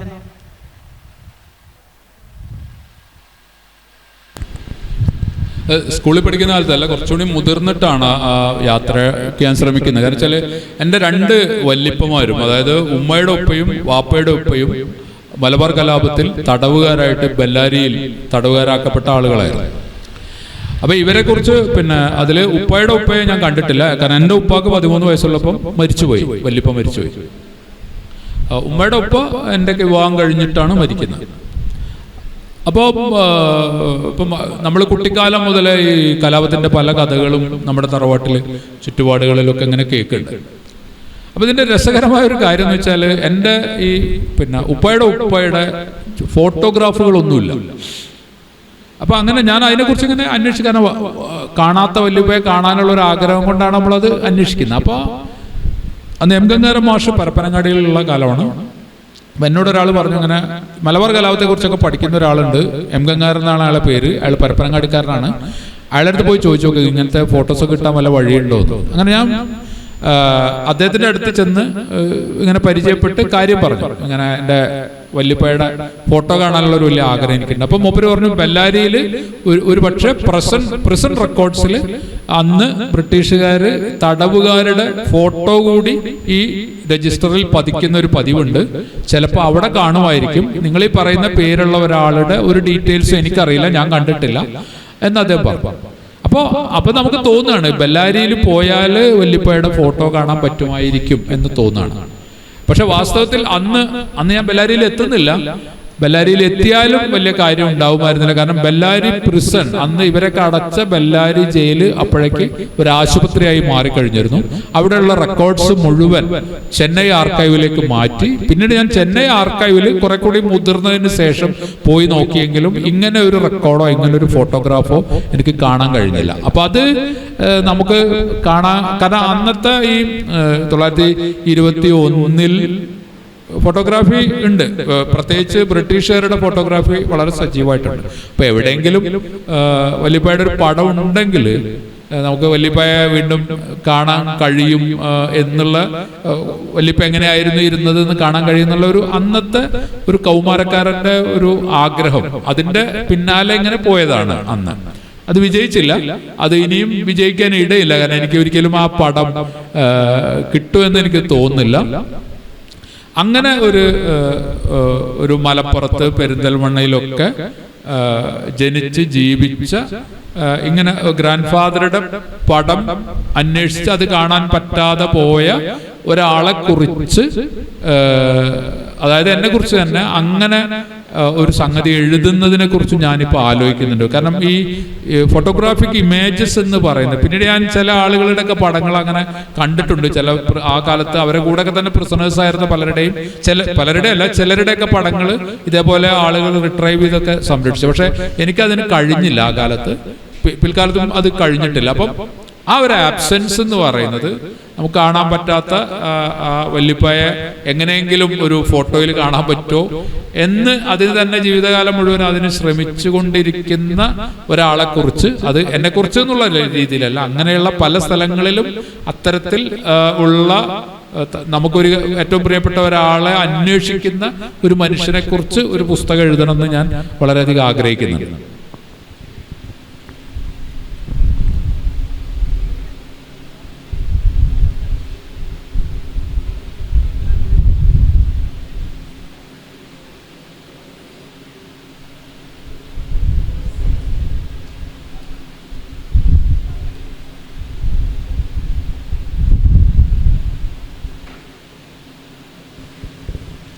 ചോദ്യങ്ങളില്ല. അപ്പോൾ നമുക്ക് തൽക്കാലം അവിടെ നിർത്താം. പറഞ്ഞത് നമ്മളൊരു 1/4 മണിക്കൂർ അധികം എടുത്തിട്ടുണ്ട്. പല കാര്യങ്ങളെക്കുറിച്ചും പറഞ്ഞു. എനിക്ക് തോന്നുന്നത് മുസഫർക്ക് പറഞ്ഞൊരു പ്രധാനപ്പെട്ട കാര്യം മനുഷ്യരിലേക്കാണ് യാത്ര എന്നുള്ളതാണ്. എങ്ങോട്ടാണെങ്കിലും, മരുഭൂമിയിലേക്കാണെങ്കിലും കാട്ടിലേക്കാണെങ്കിലും മനുഷ്യരെ തേടിയാണ് യാത്ര. മനുഷ്യരെങ്ങനെ ജീവിക്കുന്നു, മനുഷ്യരെങ്ങനെ പെരുമാറുന്നു, മനുഷ്യരെങ്ങനെ കൂട്ടുകൂടുന്നു, മനുഷ്യരെങ്ങനെ വെറുക്കുന്നു, പരസ്പരം വെറുക്കുന്നു. അപ്പോൾ ഇങ്ങനെയുള്ള ഇതെന്തുകൊണ്ട് സംഭവിക്കുന്നു എന്നുള്ള കാര്യമാണ്. അപ്പോൾ ഇത്തരത്തിൽ നമ്മുടെ അന്വേഷണ ജീവിതം നമ്മൾ മുന്നോട്ട് കൊണ്ടുപോകേണ്ടതുണ്ട്. എഡ്വേർഡ് സെയ്ദാണെന്ന് തോന്നുന്നു എനിക്ക് പറഞ്ഞിട്ടുണ്ട്, മനുഷ്യൻ സഞ്ചരിക്കുന്ന ജന്തുവാണ്. മനുഷ്യന് ഒരുപാട് നിർവചനങ്ങളുണ്ട്. സംസാരിക്കുന്ന, ചിരിക്കുന്ന, ചിന്തിക്കുന്ന ജന്തു എന്നൊക്കെയുള്ള. സഞ്ചരിക്കുന്ന ജന്തുവാണെന്ന് പറഞ്ഞത് സെയ്ദാണെന്ന് തോന്നുന്നു. എന്താണെങ്കിലും അത്തരത്തിൽ സഞ്ചരിച്ചു കൊണ്ടിരിക്കാനും കാര്യങ്ങളിലേക്കും മനുഷ്യരിലേക്കും അനുഭവങ്ങളിലേക്കും കടന്നെത്താനും നമുക്ക് കഴിയുമാറാവട്ടെ. നിങ്ങളുടെ ഈ ദാറുൽ ഹുദ റിസർച്ച് കാർണിവൽ സാർത്ഥകമാകട്ടെ. ഇവിടെ സംസാരിച്ച, ഈ രാത്രി നമ്മോടൊപ്പം ചെലവഴിച്ച, അതിനുവേണ്ടി ദൂരെ നിന്ന് യാത്ര ചെയ്തു വന്ന പ്രിയപ്പെട്ട മുസഫർക്ക് എല്ലാവരുടെയും നന്ദി അറിയിക്കുന്നു. നന്ദി, നമസ്കാരം, അസ്സലാമു അലൈക്കും.